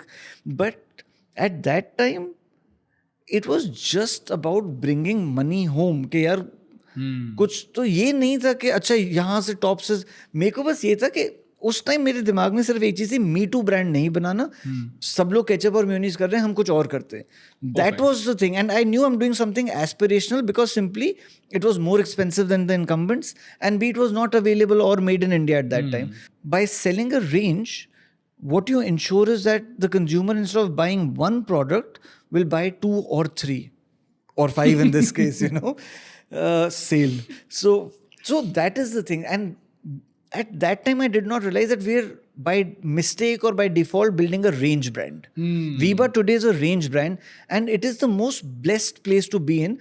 Our revenues are not dependent on one hero product with 80% sale. So for example, if Unilever enters mayonnaise, which they have recently, but even if they take 100% of our share, of our mayonnaise share, it is not that they will take away 80% of our this thing, let's be very honest, we'll not give them our 100%. We'll also fight back and try our best to, But so to compete with Viba, you have to, today we have 90 products on the retail shelf. 90. So today we have 90 products on the retail shelves. Can you imagine now a company or a giant like Unilever will only give X amount of importance to mayonnaise, which is probably 1,500 on their line items. And Viba will give it X amount of importance because it is one of our top selling SKUs. So it is very difficult for any company or a large company to compete with Viba because I have 2 simple philosophies. People will leave Viba because boredom sets in. But if Viba keeps giving them excitement, that means every new SKU Viba keeps giving them, then why will they leave? And second thing is, if we are value for money, so which means, that does not mean, ये जो लोग कहते हैं ना Indian consumer कंजूस है, it is so wrong. Indian consumer is value seeking.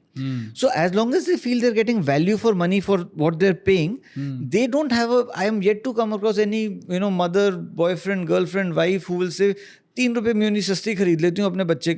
ऐसा नहीं होता. People will, if they're getting value for this thing. So now imagine we keep our gross margins low. Okay. For a company of our size, our gross margin is still 40% or so. So which means if we look at it mathematically, again, my consumer is not supposed to see it mathematically. But at 40, if everybody is working on a 10% gross margin, 50% gross margin, we are working at 40% gross margin, obviously means that our product is cheaper than what our quality makes it to be. Otherwise, we would have also sold it at 50% gross margin and our, So that means I am creating an entry barrier. So let us say if Ganesh decides to put up a sauce plant, please don't, because you're very intelligent, so don't do it. But if you decide to put up a sauce plant, A, to compete with us, you'll have to put 80, 90 products on the shelf, which is very difficult. B, even if you put 80, 90 products, if your consumers know Viba, love Viba and appreciate the quality of Viba, it'll be very difficult for you to breach my price point. So if you're 20 rupees per SKU more expensive than me, it is possible consumer might try it once, but next time he'll go back to Viva. So by keeping our gross margin low, we have ensured that our price point is as such that people don't undercut our price point. So imagine a new sauce brand comes in tomorrow. We are selling our mayonnaise for our entry-level mayonnaise is for 34 rupees. It is very difficult for him to come and break a 34 rupee price point. और अगर उसने 40 का बेचा, तो consumer शायद एक बार खरीद ले, but दूसरी बार वो क्यों खरीदेगा? So what you're telling me is that in markets where there is very high competition or at least possibility of very high competition, what you're doing is you're decreasing your gross margins slightly to make sure that the price is in such a way that tomorrow if another player enters the market without your scale or range, that player will not be able to sustain at that particular price point. With the example being this 34 rupees mayonnaise product. So if you launch a 34 rupee mayonnaise product, you stand at a gross margin of 40%. In that particular product, much lesser. Okay, much less. Let's take 20%. No, itna bhi less nahi, but let's say 30%. Yeah. So if you're at a 30% gross margin with your scale and range, Exactly. the kind of quality that you're able to provide is impossible to match for another player without your scale and range at 34 rupees and yet again make a gross margin of 30%, which is your barrier So to I will entry. not say impossible, very, very difficult. Very, for very that. difficult. Yeah. Okay, that's your barrier to entry. Perfect. So if I were to कोई summarize- well-funded, VC-funded company आ गई and they say, okay, we decide to lose money for the next 1 year or so, they might be able to do it. But if it's a sane founder, he would not do it. But then they'll also have to beat you on quality and taste, Yes. which is again another factor which Another cannot be fact, put in yeah. mathematically, Yeah, right? and trust. And trust. Okay. Trust is very important in food in India. So Viraj, if I were to summarize this whole thing, आपने जितना भी सारा मुझे बताया, I've summarized this in such a way that we can go on to understand or analyze any sauce company to understand how competitive this company is. And this boils down to product, price, distribution, margin, trust, and range. Right. Just to be a little bit more specific, your product has to be extremely high quality.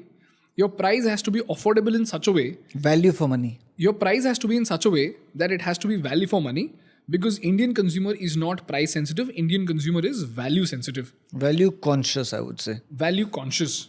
And to be able to give something at that price, you also need to have healthy margins. And that for a consumer company comes with scale, which is where distribution plays a very, very important role. And eventually, if your product is great, if it is healthy, then it will command the trust of the audience in such a way. So that all the first 3 steps will ensure that people pick it up once, but for repeat, the next points come into action. And then the range is also very important so that it gives you 3 superpowers. A, it de-risks your company in such a way that you're not over-dependent on just one product. B, if your consumer is looking for a product in a space where there is no other brand, they will blindly trust you, which gives you more repeat rates and a wider customer base. And C, if your customer simply gets bored of one product, they can The go to excitement another is product. within the brand only. You don't have to step out for excitement. Okay, excitement is within the brand only. Now, Viraj, I want to touch upon distribution because, when this whole D2C wave came up, and this is specifically even in the American context, because that's where this infection of D2C came to India. The reason why I say infection is because the product was hyped up too much and the distribution was too underplayed. One classic example of the same is Dollar Shave Club. Yeah. Dollar Shave Club came in as a revolutionary startup which thought that they could simply beat Gillette because they can provide something at low cost and high quality. And that is where the famous Dollar Shave Club ad came in. I don't know if you saw I've that on seen that YouTube. ad, yeah. That your grandfather did not have 7 blades or 100 blades. He just had one. And he looked just fine. Yeah. Okay. So that is how this D2... I think he was in a farm, standing in an open field or something like that. No, this is in his the office. In the office. Yeah. So this is where the whole concept of D2C came in, where people underplayed the distribution and they thought that e-commerce can help you get to the customer. Without the distributors, without the retailers, all you have to do is build a great product at the right price. But eventually, Dollar Shave Club also had to give up. The same thing happened in India also. In the US, it happened to Dollar Shave Club and Casper. In India, it's happening to multiple other D2C brands. Even now, a lot of these brands are bleeding. And that is where we realized that the successful brands that have made it public or the successful brands that have come up as profitable brands, they are the ones who treated D2C as a mere channel and not as a concept. And they also focused and gave enough importance to offline presence through distributors and through retailers. And you being a sauce company, for you, all the more this distribution and retail is more important, because when I think about sauces, I will either go to quick commerce, which is again a new thing. But back then, if I think about sauces, I would not go to Amazon and wait for 2 days. I would simply walk down to my nearest Kirana store and get it from there, which is where your GT comes in, which is GT is 70%. Kirana, yeah. So my question is, how does your sauce go from your manufacturing unit to this Kirana store somewhere in a tier 2 city in Bihar? What is that journey like? So I think to answer this question, and if the idea is to educate the viewer about this, the answer should be in two parts: what we were doing earlier and what it is today. Okay. Otherwise, where we are today, you don't start there. So when we had one plant, our system was let's say it's a completely different battle or a challenge to put your product on the retail shelf. वो अलग story. I'm talking about now the story is from plant to retail, right? Plant to retail. Yeah. Okay. Or let's say plant to consumer. Eventual goal is plant to consumer. ठीक है. So earlier the story was, or earlier the channel was, our plant was in Rajasthan. We would have one distributor, let's say in Bombay, not one, we would have 3-4 distributors in Bombay, 3-4 in Delhi, 3-4 in Pune, 1 or 2 in Pune, 1 or 2 in Bangalore, where the company will bill to the distributor directly. The distributor will go and bill to the shopkeeper, and hopefully the shopkeeper will sell to the consumer. Okay. I just have to stop you over here because I need a little bit more elaboration. How did you find these distributors? Very simply, you go to the market and you meet shopkeepers and ask them to suggest distributors. That is at that time when distributors were not approaching us to do our business. For me, and at that time I was heading sales also. For me, the easiest way was the shops that we wanted to be in. We used to go to them and say, "Sir, कोई distributor बता दो." Oh wow. So what was your approach? How did you identify कि इस shop में मुझे होना है? पता ही चल जाता है. For example, if I talk about, I remember like Delhi में, there was a store in Vasant Kunj and the Modern Bazaar. ये store से Bombay में जब मैं आया था, I'm just blanking out on the name. लोखंड वाला मार्केट में choice करके something choice, first choice or choice करके. सोसाइटी तो अपना स्टोर है. सोसाइटी कॉर्नर में होता था एकदम लोखंड वाला के कॉर्नर में. अभी भी है. अभी भी आई एम श्योर होगा. I haven't been there for many years but beautiful store. Love. तो आई रिमेंबर गोइंग टू, उधर का एक लड़का था जो आइल संभालता था, नॉट इवन द ओनर, कि सर हम आए हैं दिल्ली की कंपनी को डिस्ट्रीब्यूटर बता दो. He introduce us to a distributor. Okay. अब see, also we were naive, so we used to do all of these things, but they worked for us.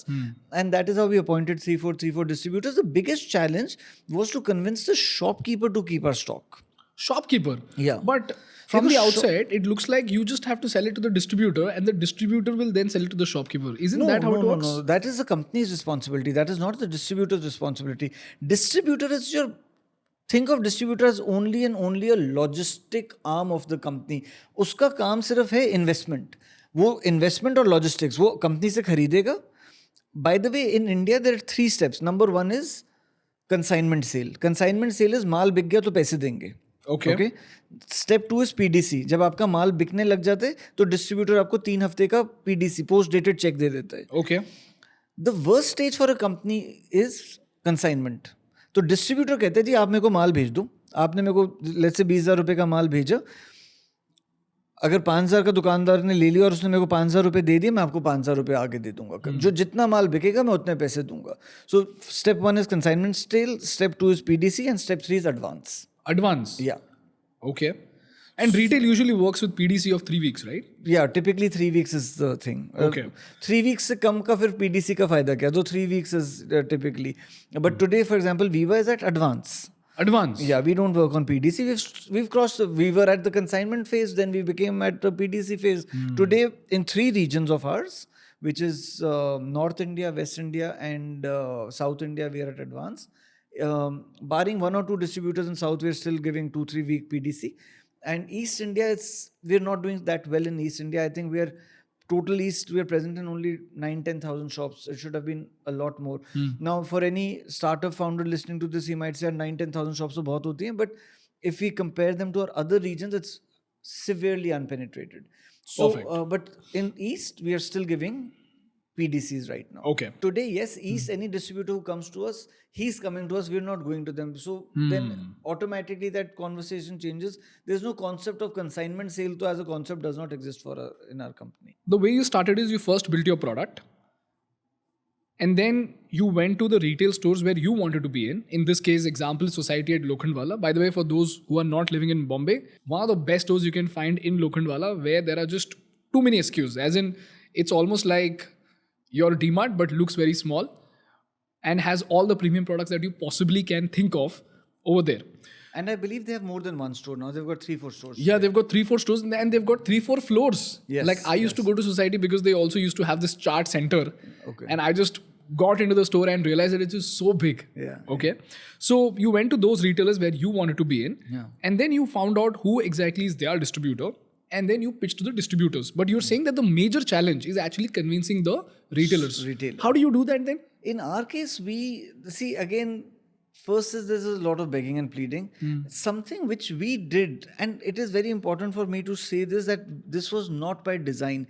India works on trust. Okay. We did not create anything on purpose, but we were cash strapped. We did not have money. So money is equal to inventory. Okay. What we started doing, we started going and placing less number of products. So if the shop can sell, let's say 10 pieces, because we did not have money, we placed only 6 pieces. So उसके जब 6 piece हमने रखे तो 6 बिक गए. अगर हम 10 रखते और 6 बिक जाते, so what would have happened? He would have said, यार आपका आधा स्टॉक तो अभी पड़ा है, अभी मत आओ. But क्योंकि we were giving them less stock, this is very important. This is hindsight that we've understood that at that time it was just we had less money and less money is equal to less inventory. So we said, हमने अगर we have 1,000 bottles at hand, obviously it was not 1,000 bottles. Let's say we've got 100,000 bottles. We wanted to open more stores rather than less stores. So by default we started giving less stock to the same number of shops, to a larger number of shops, and because of that our stock started getting sold faster. And because it started selling faster, I'm sure we must have lost some consumers also, because when you're giving a 10 key shop 6, you lose some consumers. But retail works on trust in India. The shopkeepers started trusting us that these people don't come in, एक हिंदी में term होता है, माल ठोक के नहीं चले जाते. They give the right amount of stock. So they started trusting us, they started giving us orders. And I think we reached our consignment sales से PDC वाली journey a lot faster than normally a company would have. So using this as a scenario, what is a learning that you would like to give to a D2C founder today? What would you go and tell that person? Come stock देना है? See, for any founder, Ganesh, any consumer founder, the biggest खून बढ़ने वाला episode is when you go to a shop and you see it's full of your product. But sometimes you go and block the retailer's shelf because of that. And because of that, the retailer loses confidence in you. Oh. So what I am saying is, not come stock देना है, आप इतना stock दो कि उसकी movement बनी रहे. हमने जो किया, if I had to do it today, I would not have done it. You have to understand there was a lack of money. मेरे दिमाग में एक चीज बहुत clear थी, inventory is equal to money, spread the inventory. Got it. So because we were spreading the inventory, what happened was by chance. It was not designed. It also meant that we lost revenue. There's no doubt about that. But what we gained was something much more, which was trust of the shopkeeper. And I think today the shopkeeper of this country, they trust Veeba that we will not do wrong by them. We will come back to them every week. We will give them adequate stock. Yes, today we do have shops full of Veeba stock, but it is sold. There is movement in that. So what you're saying is, when you give a retailer more stock, as much as you're getting shelf space, you're also occupying another product's shelf space, which might then cause an opportunity cost to the retailer. To the retailer. And which might make him lose confidence in you. So initially you might feel like, you have more opportunity to sell, but actually you're losing the opportunity to sell because eventually that retailer will just stop asking for your products. So what does the retailer have? What is his only asset? His asset is X amount of square feet of shelf space. So अगर वो 100 square feet की 1000 square feet shop है, he's got 5 shelves. So that is his only real estate. Now it is like me coming and saying, this beautiful space of yours, I come and occupy 2 spaces without giving you rent. Though it's not rent, it is commission, but it is like occupying someone's house without giving them rent. Got it. So why would you do that? Or why would he allow you to do that? He might say, यार चलो display दे दो. एक बार display दे दोगे, 2 बार display दे दोगे. No company has money to give display blindly. What do you mean display? Display is that basically I'm giving you money for this shelf. Viva does not pay display. We are very clear. Oh. But I'm giving you money for this shelf. अगर हमारा stock बिके भी नहीं, हम आपको फिर भी जितना आपका expected revenue from this shelf है, हम आपको दे देंगे. But No, I did not understand this. Could you please elaborate on this? so, for example, let's say you're a shopkeeper, you've got 10 shelves. 7 shelves में आपका माल जो रख रहे हो, that is getting sold. बाकी जो 3 shelves हैं, एक नई कंपनी आती है कि सर हमारे को अपना स्टॉक यहाँ रखना है. वो कहेगा आपका माल बिकेगा नहीं, तो यू से अच्छा आप मेरे को ये शेल्फ रेंट पे दे दो, इस पे माल रख दो, वो बिक जाएगा तो आप पैसे दे देना, प्लस मैं आपको 1000 रुपये महीना उधर माल रखने का दूंगा. That is called display. Just out of curiosity, how much is this rent? Like if I have to keep 10 bottles of, let's say, the Southwest Chipotle. For one shelf, typically it will be anywhere between 500 to 2000 rupees depending on the stature / size of stock / size of shelf that you're taking Per month. per month. Okay. Now okay. it sounds very less, but imagine karo 2000 into, like in our case, a few lakh shops. It's a lot. No company can pay display. Display is given. Luckily we don't pay display, but display is given for 1 month, 2 months. कभी किसी shop को उनका कोई let's say 15th August की celebration चल रही है, तो आपने जाके 1 महीने का display ले लिया. That is normal. Even ITC will take display, but you can't give it indefinitely. That it's too expensive. If you're giving it indefinitely, you're definitely not a good brand. And you'll definitely not make money out of that store, right? Love it. So now my question is, Viraj, how did you convince these retailers first? Now I understood as to how did you penetrate the market, but how did you first convince the retailer? Because I understand that in level 2, you gained the trust of the retailer. Yeah. But at level 0, how did you like approach 10-15 shops and ask them to keep your product? Let's say in a city like Delhi or Bombay, we can take either of the two, they're similar in nature. But in a city like Delhi, today, if we are present in, I can't put the exact number, but let's say between 15 to 18,000 shops. We, on day 1, were present in, let's say, 500-600 shops. So we must have approached 1,000 retailers. And that is what I was talking to you about in the beginning, that retail is expensive. To approach 1,000 retailers on day 1, I needed a field staff of at least 10 people. Okay. Otherwise, how will you approach 1,000 people? So retail costs money. GT costs money. You have to have feet on the street. You know, it's a saying for retail, feet on the street. So you have to have feet on the street. They cost money. You have to hire these people, and these people have to, go to the shop every day. No shopkeeper gets convinced in one visit. So you keep going, again pleading, begging, by hook or crook. You just say, sir, maal rakh lo, bik jayega. And eventually it comes down to this, sir, maal rakh do, bik jayega to paise de dena, nahi bikega to mat dena. I want to go one level deeper over here. Yeah. What is the average salary of this field staff? Between 20 to 30,000. 20 to 30,000. And you're saying that you need to have... Plus TADA, that is daily expense. Okay. So... Travel allowance and daily allowance it's called, so TADA. Okay, so you're saying that you need to have at least 10 people on ground. No, I mean, if you want to do all India, you need to have at least 100. 100. At least, if you want to do all India, I'm saying even 100 is less for all India, but nobody does all India at one point. But if you want to do a Delhi or a Bombay, Delhi to do without 10 is very difficult. Bombay to do without 6 is very difficult. Okay, so this is the cost of 3 lakh rupees per month just On for day the one. people on the street. Yes. Oh wow. Okay. Now For one city. for one city. So if you're doing Delhi and Bombay together, वो double हो जाता है. Which basically, and you can't, as a founder, you can't take reporting of 10 people on you. So you have a area manager in between. So that guy doesn't cost 30. He'll cost about one per month. So वो overhead day 1. So how the retail works is, SO, SR in the bottom, sales officer and sales rep. They report into a ASE, area sales executive, who reports into a area sales manager, who reports into a regional sales manager, who reports into a zonal sales manager, who reports into a national sales manager, who reports into a chief sales officer. Wow. So that is how the hierarchy runs. Now, a zonal manager is one for the whole zone. So North India, South India, East India, West India.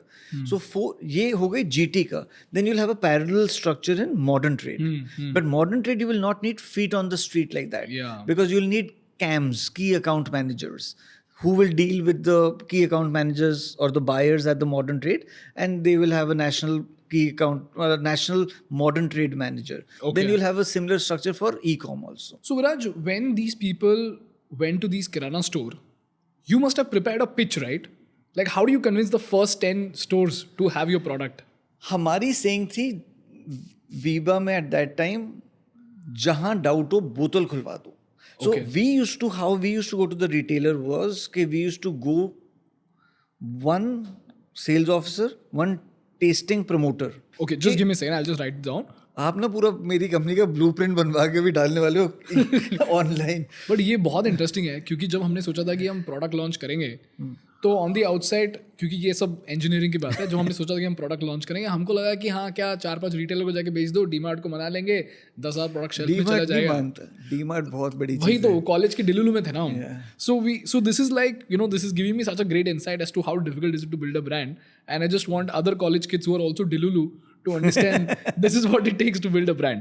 So you're saying that But two people it is very important to say here to these college guys, it's a lot of fun. Try it. It's not, don't get disheartened. It's a lot of fun.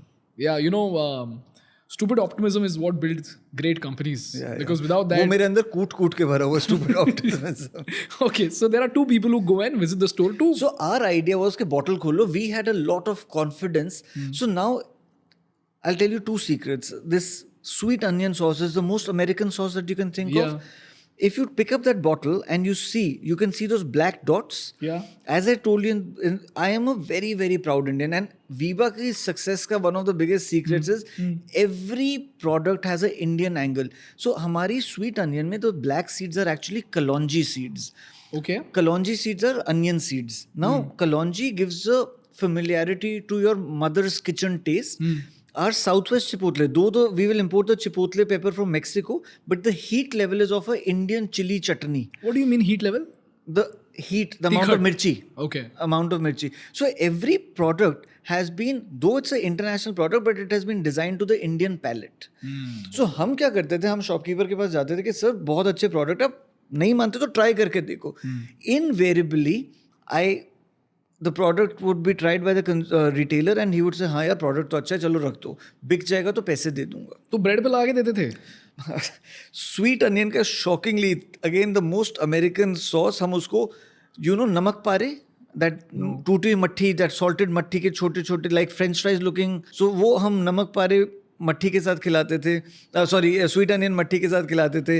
Bread पे हम mint mayonnaise और south west चिपोtle लगा के, and हम chips के packet बहुत रखते थे कि उनको डिप के साथ चिप ट्राई करके दिखाते सीधा थे. रिटेलर को ही. रिटेलर को. Oh, wow. And retailer used to say यार टेस्ट तो अच्छा है, चलो रख दो, बिक जाएगा तो मैं तुम्हें दे दूंगा. तो you said two people. Who were those people? One was the sales officer जो ऑर्डर लेता था, and one was a promoter. Promoter जैसे जो शॉप्स में आप जाओ खड़े होते हैं टेस्टिंग कराने के लिए. Oh, okay. वो And then- in our company we call them taste consultants. Taste तो एक consultants. टेस्ट कंसल्टेंट और एक सेल्स ऑफिसर, ये दो लोग जाते हैं. So these people got the shopkeeper as well as the people who came to the shop to taste the product. या कई बार ऐसा होता था, मेरे साथ बहुत बार हुआ. उस टाइम तो मैं भी जाता था शॉप्स में कि देखो हम आपके कस्टमर को खिलाते हैं और मैम अगर ये हम यहाँ रखेंगे आप खरीदोगे. Ma'am would eat, ma'am would say हाँ पक्का खरीदूंगी. तो शॉपकीपर का वैसे ही कॉन्फिडेंस आ जाता था. Oh, wow. So we used to at that time do a trick. So everybody goes to the shops between 10 to 4. That is when salespeople go. That is the time shopkeeper is relatively free because Yeah. people don't. हम जाते थे 4 बजे के बाद because that is when the retailer had भीड़. Okay. और हम वहाँ जाके मैम को खुद ही खिला देते थे और मैम को अच्छा लगता था तो हम शॉपकीपर बोले को मैम भी लेंगी यहाँ से. Wow. So at that time we did all these जुगाड़्स. Product speaks. Product speaks. वो तो VRB believes in this, our company believes in this कि जहाँ डाउट हो बॉटल खोल दो. Bottle will not let you down. This is so interesting, Viraj. So you're telling me that you got hold of the first few retailers Yeah. simply by getting them to experience your product. Yeah. And after that, and like you said, you went during a time where there was very high traffic. Again, so that it doesn't sound too filmy, we found a few shops where we wanted to go. Bulk of the shops we did between 10 to 4 only, but few shops where we really wanted to be present, we would go at a time when, we could also make the consumer try. Because if the consumer liked it, shopkeeper would say, "Acha rakh lo." So the real pull is from the customer. I'll tell you something very interesting. I was in conversation with the CEO of Cycle Pure Agarbatti. It's a 1200 crore brand. His grandfather, he used to sell his agarbatti stick for his entire pack for 1 rupee. Right. Whereas during that time, the other competitors, they were selling half the number of agarbattis. Sorry, they were selling twice the number of agarbattis at half the cost. Half the cost. So technically देखा जाए तो his agarbatti was 4 times costlier. Yeah. But even then, all the retailers flocked to buy his agarbatti. The question is why? And that is when Arjun told me a very interesting story. All he did was first visit the store. Everybody rejected. They said, we are getting products at much cheaper rate. I don't think the customers will like it and it is not worth my time. But you know what he did? He said, okay, no problem. But can you give me permission to light up the agarbatti over here? The shopkeeper said, yeah, no problem. So product speaks for itself. He also gave 2 agarbattis to the shopkeeper. Ghar le jaake. कि घर ले जाओ. And look at the similarity in the story. Only 2 agarbattis. No more, no less. So the shopkeeper said, okay, now that I've got 2 agarbattis, I'll go and light it up. No. The shopkeeper went home, lit it up, and the wife is like, dude, where did you get this agarbatti from? Wow. The padosi came in. Ye kahan se aayi? Where did you get this agarbatti from? Then the retailer came back and he asked him, give me 2 more, na? He said, no. Ab kharidni padegi. Tomorrow. Achha. Oh, Tomorrow. So similar, huh? Similar. And then he did not come only that day. He said, tomorrow. ऐसा करते there was a point where the retailer started almost begging him कि भाई साहब, please give me your agarbatti because and if you do not give me this agarbatti, you should not light up your agarbatti over here because every day you come, you light up the agarbatti and you leave and all the customers are walking in. And they don't look at the products on my shelf. They simply come and ask me, which is this fragrance? I would like to have this fragrance. And I do not have the product. So it gives me a very bad reputation because now they feel insecure because now if the customer comes in and he does not have this agarbatti, the customer will go looking for that product somewhere else.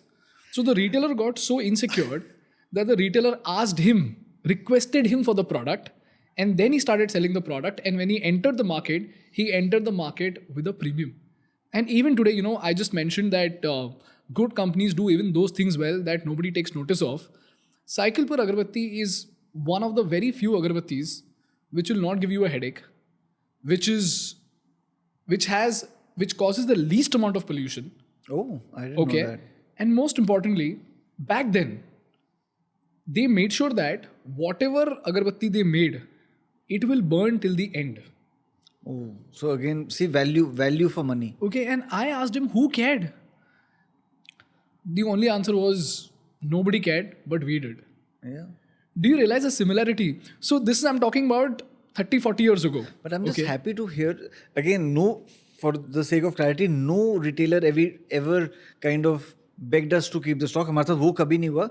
And I think retailer shouldn't do it also. We have to. But I'm so happy to hear that, I mean, a brand which I respect has a similar philosophy or the same start point. So How even cool is there, that? the philosophy is very simple. Yeah. And similar. हाँ, यहाँ पे आपके पास bottle खोल दो philosophy था, वहाँ पे अगरबत्ती जला दो philosophy. Jala do, exactly. So So confidence in the product. Yeah, I mean that speaks volumes about the heart of the company. The heart Maybe of the one day, company. Ganesh, my grandson also talks about it like this. Let's hope wo bhi I'm jaake- sure he will. I don't know. So it is so fascinating that if you can build a product that can speak for itself, the burden on your sales team decreases. Yeah, And 100%. And the adoption of the product becomes very, very fast.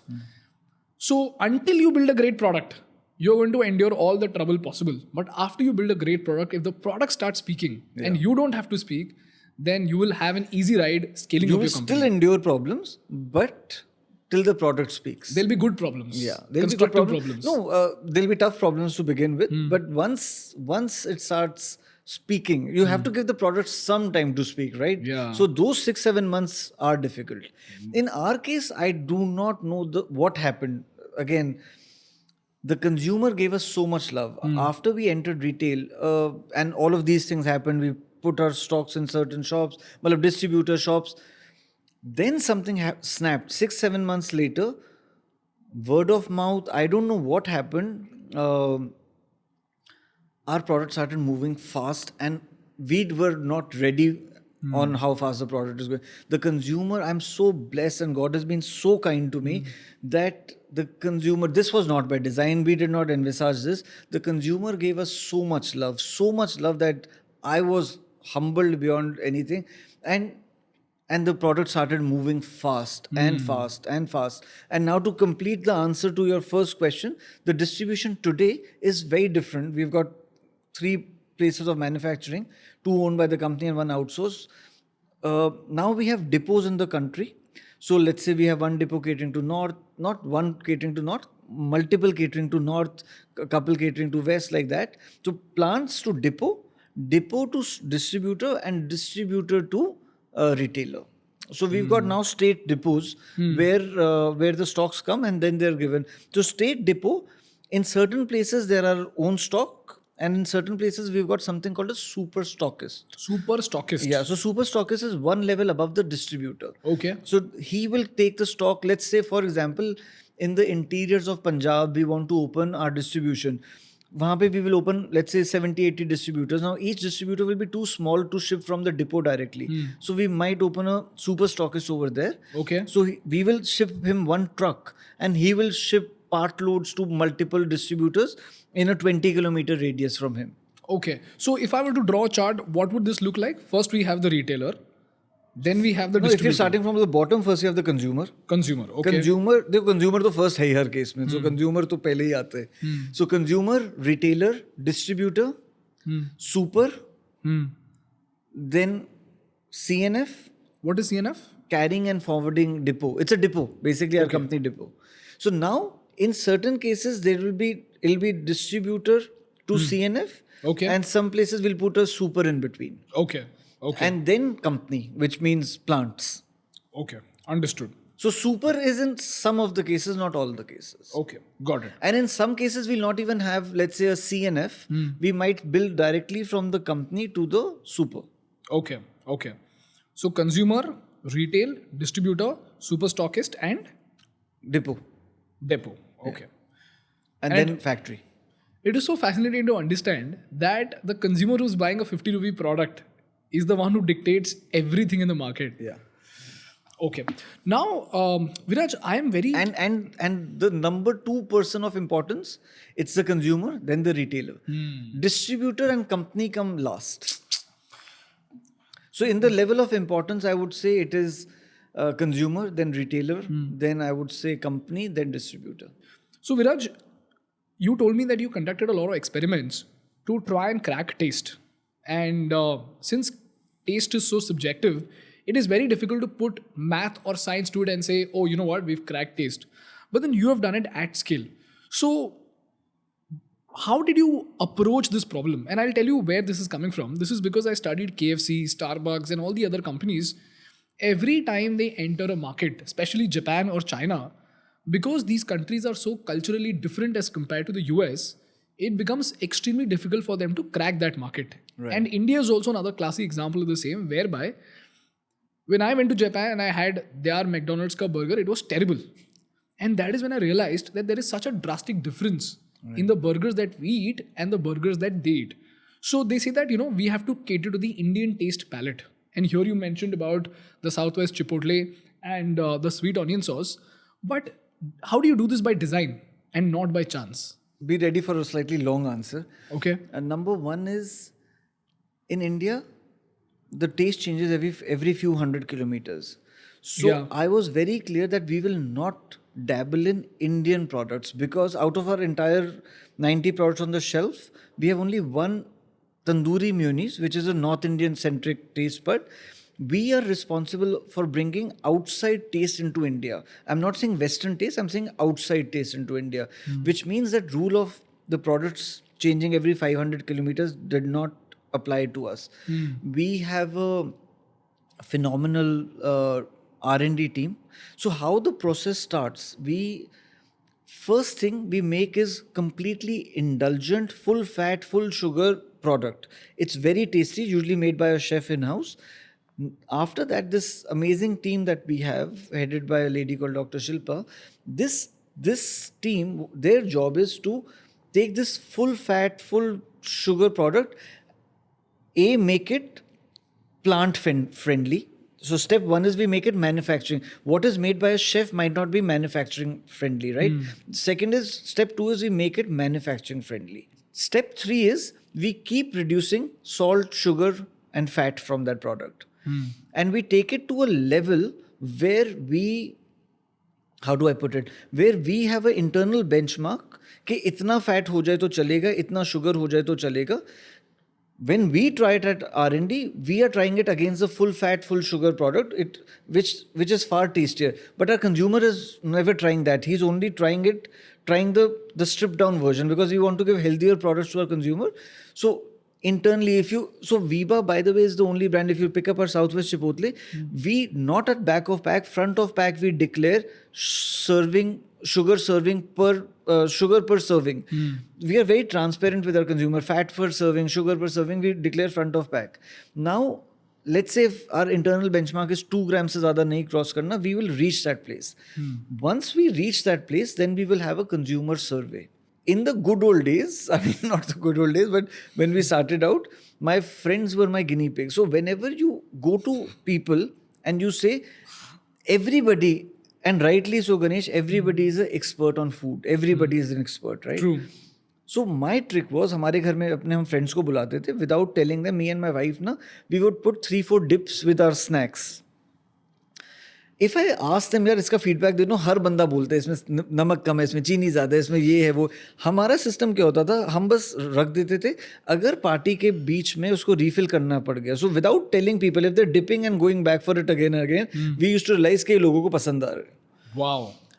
And if it was untouched, like in the party, वो पूरी party में आधा भी नहीं खत्म हुआ, that means people are not loving it, they've not gone back to, because if we ask them, everybody is an expert and everybody would give advice.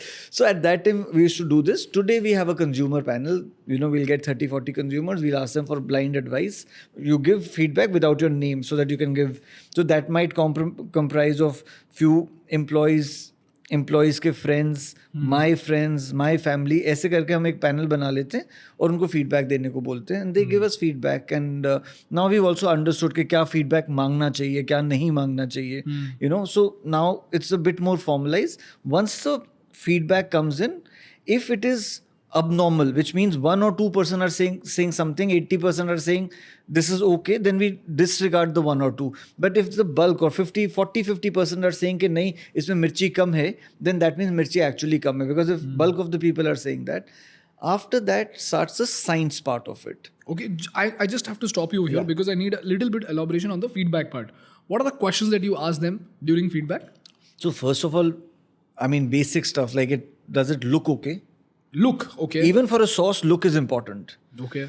I mean, imagine you're making a wrap and then you've got a really ugly looking sauce going and making everything dirty. So look is important. Okay. Second is, does it smell good? Smell. Yeah. Okay. Third is, imagine you open a bottle and you get a bad synthetic note. How horrible will that feel? So does it smell okay? Number 3 is obviously taste. Then smaller things like bite size. Is it viscosity? Is it too fluey, too lumpy? Were you able to mix it in your salad easily? Were you not able to mix it in your salad? All those questions come in. Okay. And then the product finally gets approved. And because we are a very agile company, this entire thing that I've spoken about should take less than a month. Less than a month. Yeah. Okay. So on an this average, is not normal. For a larger company, this should take about 6 to 8 months. But at VRB, it should not take more than a month. And how many people taste the product on an average? Before launch? Yeah. If I had to put a round number, under 50. Under 50. Okay. Yeah. So then we come to the science part. Yeah. Then a pilot batch is made. The pilot batch is then made at the plant, not at the R&D center. It is made. अभी तक जो भी हो रहा था वो R&D center पे हो रहा था. Okay. Now a pilot batch is made at the plant. We compare the plant pilot batch to the R&D batch. If that approval comes to me, the final taste approval still is with me. As I said, this wonderful colleague of mine, Dr. Shilpa, she will do everything with me. And after it goes to the plant, we put it under study, which means every microbial test, every chemical test, every physical test, everything will happen. And then we will study that product for its entirety of its shelf life. Once we get confidence, let's say if you're giving a product a 9-month shelf life, it'll be studied for 9 months. So we do everything in 1 month, but the shelf life part, we do the whole thing, and then we launch the product. Wow. Now tell me, how do you identify? Like, look at this cheese melt. Yeah. How do you identify that, okay, now India needs a cheese melt? Let's start experimenting. From my gut. Really? Yeah. It's as silly as that. Because I feel that, I mean, for that matter, sometimes my team allows me to still trust my gut, because I say, yaar, kabhi kabar mere ko wo karne diya karo jo mera shauk hai. I mean, the ketchup and the Chinese sauces we are doing because the market needs it, the market demands it. But we are Veeba. Our consumer demands and expects some innovation from us. So that please let me enjoy, because we have always given the consumer what we feel they need. We will do the ketchup, we will do the Chinese sauces because the consumer needs it or it's the demand of the revenue of the organization. But certain things we need to do for maintaining Veeba's innovation muscle alive, consumer excitement alive. Otherwise, we will become one of those boring large companies. We should not become that. But you have 90 products. Are you telling me that you got hold of 80 products from your gut? Not 80, but yeah, definitely 50. 50? I'm sure. I mean, I've never put a number. See, my gut is the starting point, Ganesh. It's not the finishing point. Yeah. So my gut might have, there are many products which my gut said should work, but they did not make this first 3 steps only, right? It got rejected sometimes I've launched products which were amazing. They were so good. Like we launched a chili strawberry sauce. We launched a chili strawberry, orange sesame. I mean, those products were so good, but market ne rakh ke chapeet mari ki kya leke aaye, band karo isko. So we've also chopped a few products. So like not only these two, if I had to put a number, we must have removed 20-30 products from our shelves over the years. So are you telling me, like if I can envision this entire process, like you wake up one day, you go to a restaurant, you feel like, oh, you know what, I need this sauce. And then you go and tell your team, we might need the sauce, and they get started with the process. Yeah, in the beginning I would make that sauce also. Okay. Now I don't make that sauce anymore. Wow. But I can very confidently say every Veeba sauce that is there on the market, you ask me the recipe right now, I'll be able to tell you verbatim what the recipe is. We know the products back of our hands. Because I'm thinking about putting method to this madness. Like if I were to earlier it was only madness, now there's a method to it. Because if I were to guess how this process would look like, I would think about the biggest target addressable markets like sandwich, pasta, pizzas. Okay. Yeah. Then you go slightly above to, let's say, salads, and that we already spoke about. Yeah. Now, if I were to make this salad interesting, everybody wants to have a salad, but they can't because it's not tasty. Yeah. But what do they like? They like the flavor of tandoori mayonnaise. Yeah. So if I can provide something like a tandoori mayonnaise to this salad, which can give them that Indian taste, they will have this salad. So 20 grams of sauce, which may not be the healthiest of sauces, can get you to have 100 grams of salad, 200 which is a great trade-off. Yeah. 200 grams of salad, which is a great trade-off. Can you pass me that bottle for a second? So, people might say that this product has 25 grams of sugar. Okay. When sugar has become a bad thing, and it is a bad thing. So people said this product has 25. It is very wrong, because this will be consumed, unfortunately for me, over 2-3 months in a household. Koi ye bottle khol ke git to piyega nahi. So sugar per bottle is very important in aerated beverage, which is consumed in one go, a chocolate which is consumed in one go. But this is consumed over here, 1 per serving. So a very liberal size of serving will give you 1.1 gram of sugar. Now imagine this 1.1 gram of sugar in a 20 gram serving. हमारे consumers by the way 15 grams डालते हैं, हमने फिर भी 20 grams की serving कर रहे हैं. 20 grams में you get 1.1 gram of sugar. Now this 20 grams of dressing enables you to have a 250 gram of leafy or a sprout salad.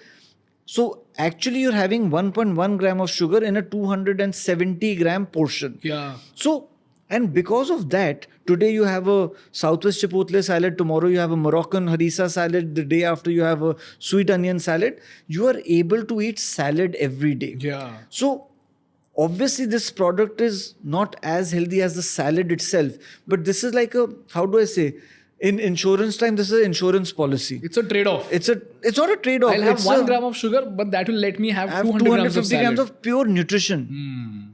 You know, fiber hai usme, vitamins hai, minerals hai, and because of this you can have it every day. Agar ye nahi hoti, you would have a salad maybe once in 2 months. Correct. And then you'll go and have... So I have lost like 7-8 kgs. So, you know, every time we launch a range, हमारे company में joke है मैं pregnant हो जाता हूँ because I'm tasting so much. I put on 9-10 kgs because, you know, you're eating so much every day. And then, so I'm perpetually on a diet because delivery होने के बाद, then I start losing weight. So how I lose weight is I have one Viba salad every evening. With maybe some protein on the side. Sometimes I'll have fish or paneer or, you know, chicken or something like that. Very interesting. But, yeah. अगर ये नहीं होता मैं रोज salad खा ही नहीं पाता. So, if I were to put method to this madness, it would be this approach. Salad, sandwiches, pasta, pizza. Okay. Now, if so many households are having pasta, pizza, sandwich and salad, what can I give them as a side or a sauce which will make this dish tastier? Now, even our parents used to make pizza back then when these sauces did not exist and it used to taste terrible. And that is the reason why I used to go and have pizza outside. Now, how can I empower this mother? Almost like Betty Crocker. You know what Betty Crocker, right? So, a Betty Crocker cake mix did not make the cake for the mother. They empowered mothers to make great cakes. Right. Similarly, these sauces, they empower mothers to make food tasty at home. Absolutely. And then you look at, okay, what all taste does this customer want? And then you eventually bring products to those kind of consumers or customers that you want to target. Like you mentioned over here, that you want to first of all cater to that segment of the audience which is open to tasting a wide variety of sauces and can afford those wide variety of sauces in such a way that you don't have to compromise on quality, and then eventually you go down the pyramid. Absolutely. So does this in any way make sense to you? Absolutely. What you're saying is bang on. There are two things. One, the strawberry chili sauce is a madness. There's no method to it because if I would have done a survey, it would not have gotten selected. True. But certain things should be done out of madness because we should always be the company which gives India its first orange sesame sauce or a chili strawberry sauce. Yeah. I remember going to a very fancy restaurant with one investor. I was telling, you know, उन्होंने मेरे को sushi खानी सिखाई थी. तो I went there और वहाँ पे हमने एक salad खाई थी जिसमें strawberry chili vinaigrette थी. तो I said, यार ये तो सही है, तो मैं launch कर सकता हूँ. तो वहाँ से idea आया and then I got carried away. And you know, sometimes you get carried away, so I launched it. Okay, market. At the end of the day, market decides क्या चलेगा कि क्या नहीं चलेगा. So launch किया and market ने बोला नहीं बेटा ये नहीं चलेगा तो हटा दिया. As simple as that. But that does not mean we do not keep trying, and that also does not mean that we don't. I mean, we always have to try and give the consumer the next exciting stuff. Yeah. अगर हम हर चीज से डरते तो maybe Southwest Chipotle भी नहीं करते. This is one of our largest selling SKUs. हम तंदूरी मेयोनीज नहीं करते, हम मिंट मेयोनीज नहीं करते. These products were not there, you know, so that thing, madness needs to go on. Otherwise we will become a large boring company. We should always have that startup agility in us To be able to try new things. to be able to try and to be able to make mistakes. Very interesting. Viraj, if I were to ask you for the numbers as to if tomorrow if a company goes out there to launch a sweet onion sauce or let's say any sauce for वैसे that matter. बार-बार बोल रहे हो company goes out. Let us hope कि companies don't go out and launch this. But चलो ठीक है. मेरे पेट पे क्यों लात मार रहे हो? Let us say, yeah, anyway, sorry. But मुझे please बताओ go कि what is a healthy gross margin? See, a healthy gross margin ideally should be 48-50%. 48-50%. Yeah, that's a healthy gross And margin. net margin should be? It depends how much you spend on marketing. See, if you spend abnormal amounts on marketing, then it can be negative also. As we've seen the case with a lot of these well-funded companies which have burned too much money on customer acquisition. CAC बोलते हैं आजकल उसको. ये मेरे को word भी recently पता चला है. हाँ, CAC. मैंने actually देखा कि आपने युवराज को पूछा कि you asked him what is the meaning of a term. He took some high funder नहीं है तो नहीं पता. ठीक है, it's okay, I learn. Okay, so what do you think is a healthy net margin considering the fact that this company is I would say 15-16%. We are not there yet, by the way. Let me be very clear. But between 14 to 16% EBITDA हो and 8-10% का PAT हो. That is 8-10% का PAT हो. Okay. Our CFO and me, Rahul and me, what we do is that what I tell him is that this is not a marketing term. I've just coined it for our internal use. There's something called hygiene marketing. Hygiene marketing. So hygiene marketing is वो कि इसके बिना तो company चल नहीं सकती. तो उसको हम अपने बिजनेस का almost we take it as a fixed overhead. Then there's something I call explosive marketing. कि last year we were the presenting partners of India's biggest food property is a show called MasterChef India, which has been with Amul since inception. Amul presents MasterChef India. Okay. Last year it became Viva presents MasterChef India, Wow. which is a big deal, right? It's a huge deal. And if you give money to MasterChef, it's not that if you're ready to give them, it's a lot of money, but if you're willing, so when I said we will sponsor it, मेरे दिमाग में एक image बन गई कि सोनी का MD आएगा, मेरे को माला चढ़ाएगा और बोलेगा thank you Viraj. But when we went to them, they said नहीं, अभी आपका ट्रस्ट सर्वे होगा, ब्रांड सर्वे होगा, because not only are you a presenting sponsor, you are a part of the content. You are there on every contestant's table. You're there on, so you become, the judges do products around your, sorry, not products, they do contests around your product. You can never be removed from the content. So they do a big study on your brand. So are you telling me that you are not just the sponsor but also the part of MasterChef?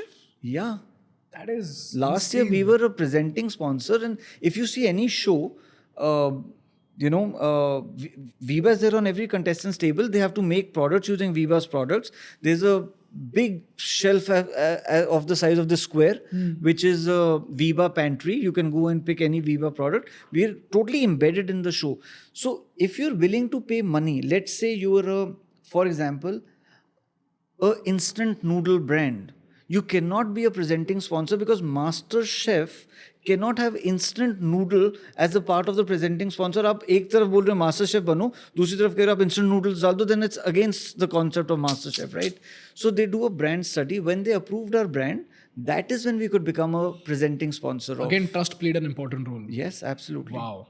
This is amazing. It was Viraj. a big deal. I mean, imagine someone like me who wanted to be a contestant on MasterChef India was presenting MasterChef India. I mean, मैंने जाके भगवान को इतना thank you बोला उसने मैं आपको बता नहीं सकता because honestly I remember 2012 या 2013 I really wanted to be a contestant on MasterChef India कि मैं वहाँ जाके dishes बनाऊँ and in one of the shows I was also the judge. Not the judge, I was one of the like whatever on the panel with the other master chefs, and I was like, my God, how is this happening? You know, God is so kind, from being a contestant to presenting the whole show for the country. That is so fascinating. Yeah, I think so. That is explosive marketing that we could not have afforded without the PAT going really low. Viraj, I can't tell you how much I've learned from you in the past 2 hours, and I can't tell you that. I did not know I have so much knowledge. I'm surprised that I was able to answer all your questions because you have obviously done a lot of thinking on what questions to ask. Yeah. So thank you so much for even, for me to challenge myself to again think about all these things. Thank you. But this is really amazing, Viraj. I often think that I often assume that my consumer is having a pen and a notebook and is always taking notes. And I just want to make sure that every content they watch is noteworthy, not just watch-worthy. Absolutely. And today I can clearly say, in fact, I can say this for most of my podcasts, that this has given me so much knowledge. Thank you so much, Viraj. It was a pleasure to have you over here. And I just learned so much about sauces and the sauce industry that... Thank you so much. And honestly, I've been a fan of Think School. And like MasterChef India, I'm sitting in the studio, जो मैं हमेशा देखता था, so that's also a good feeling. Thank you so much for having me, and it's a humbling experience. Thanks Thank you a so lot. much. It means the world to me. Thank you so much. Thanks.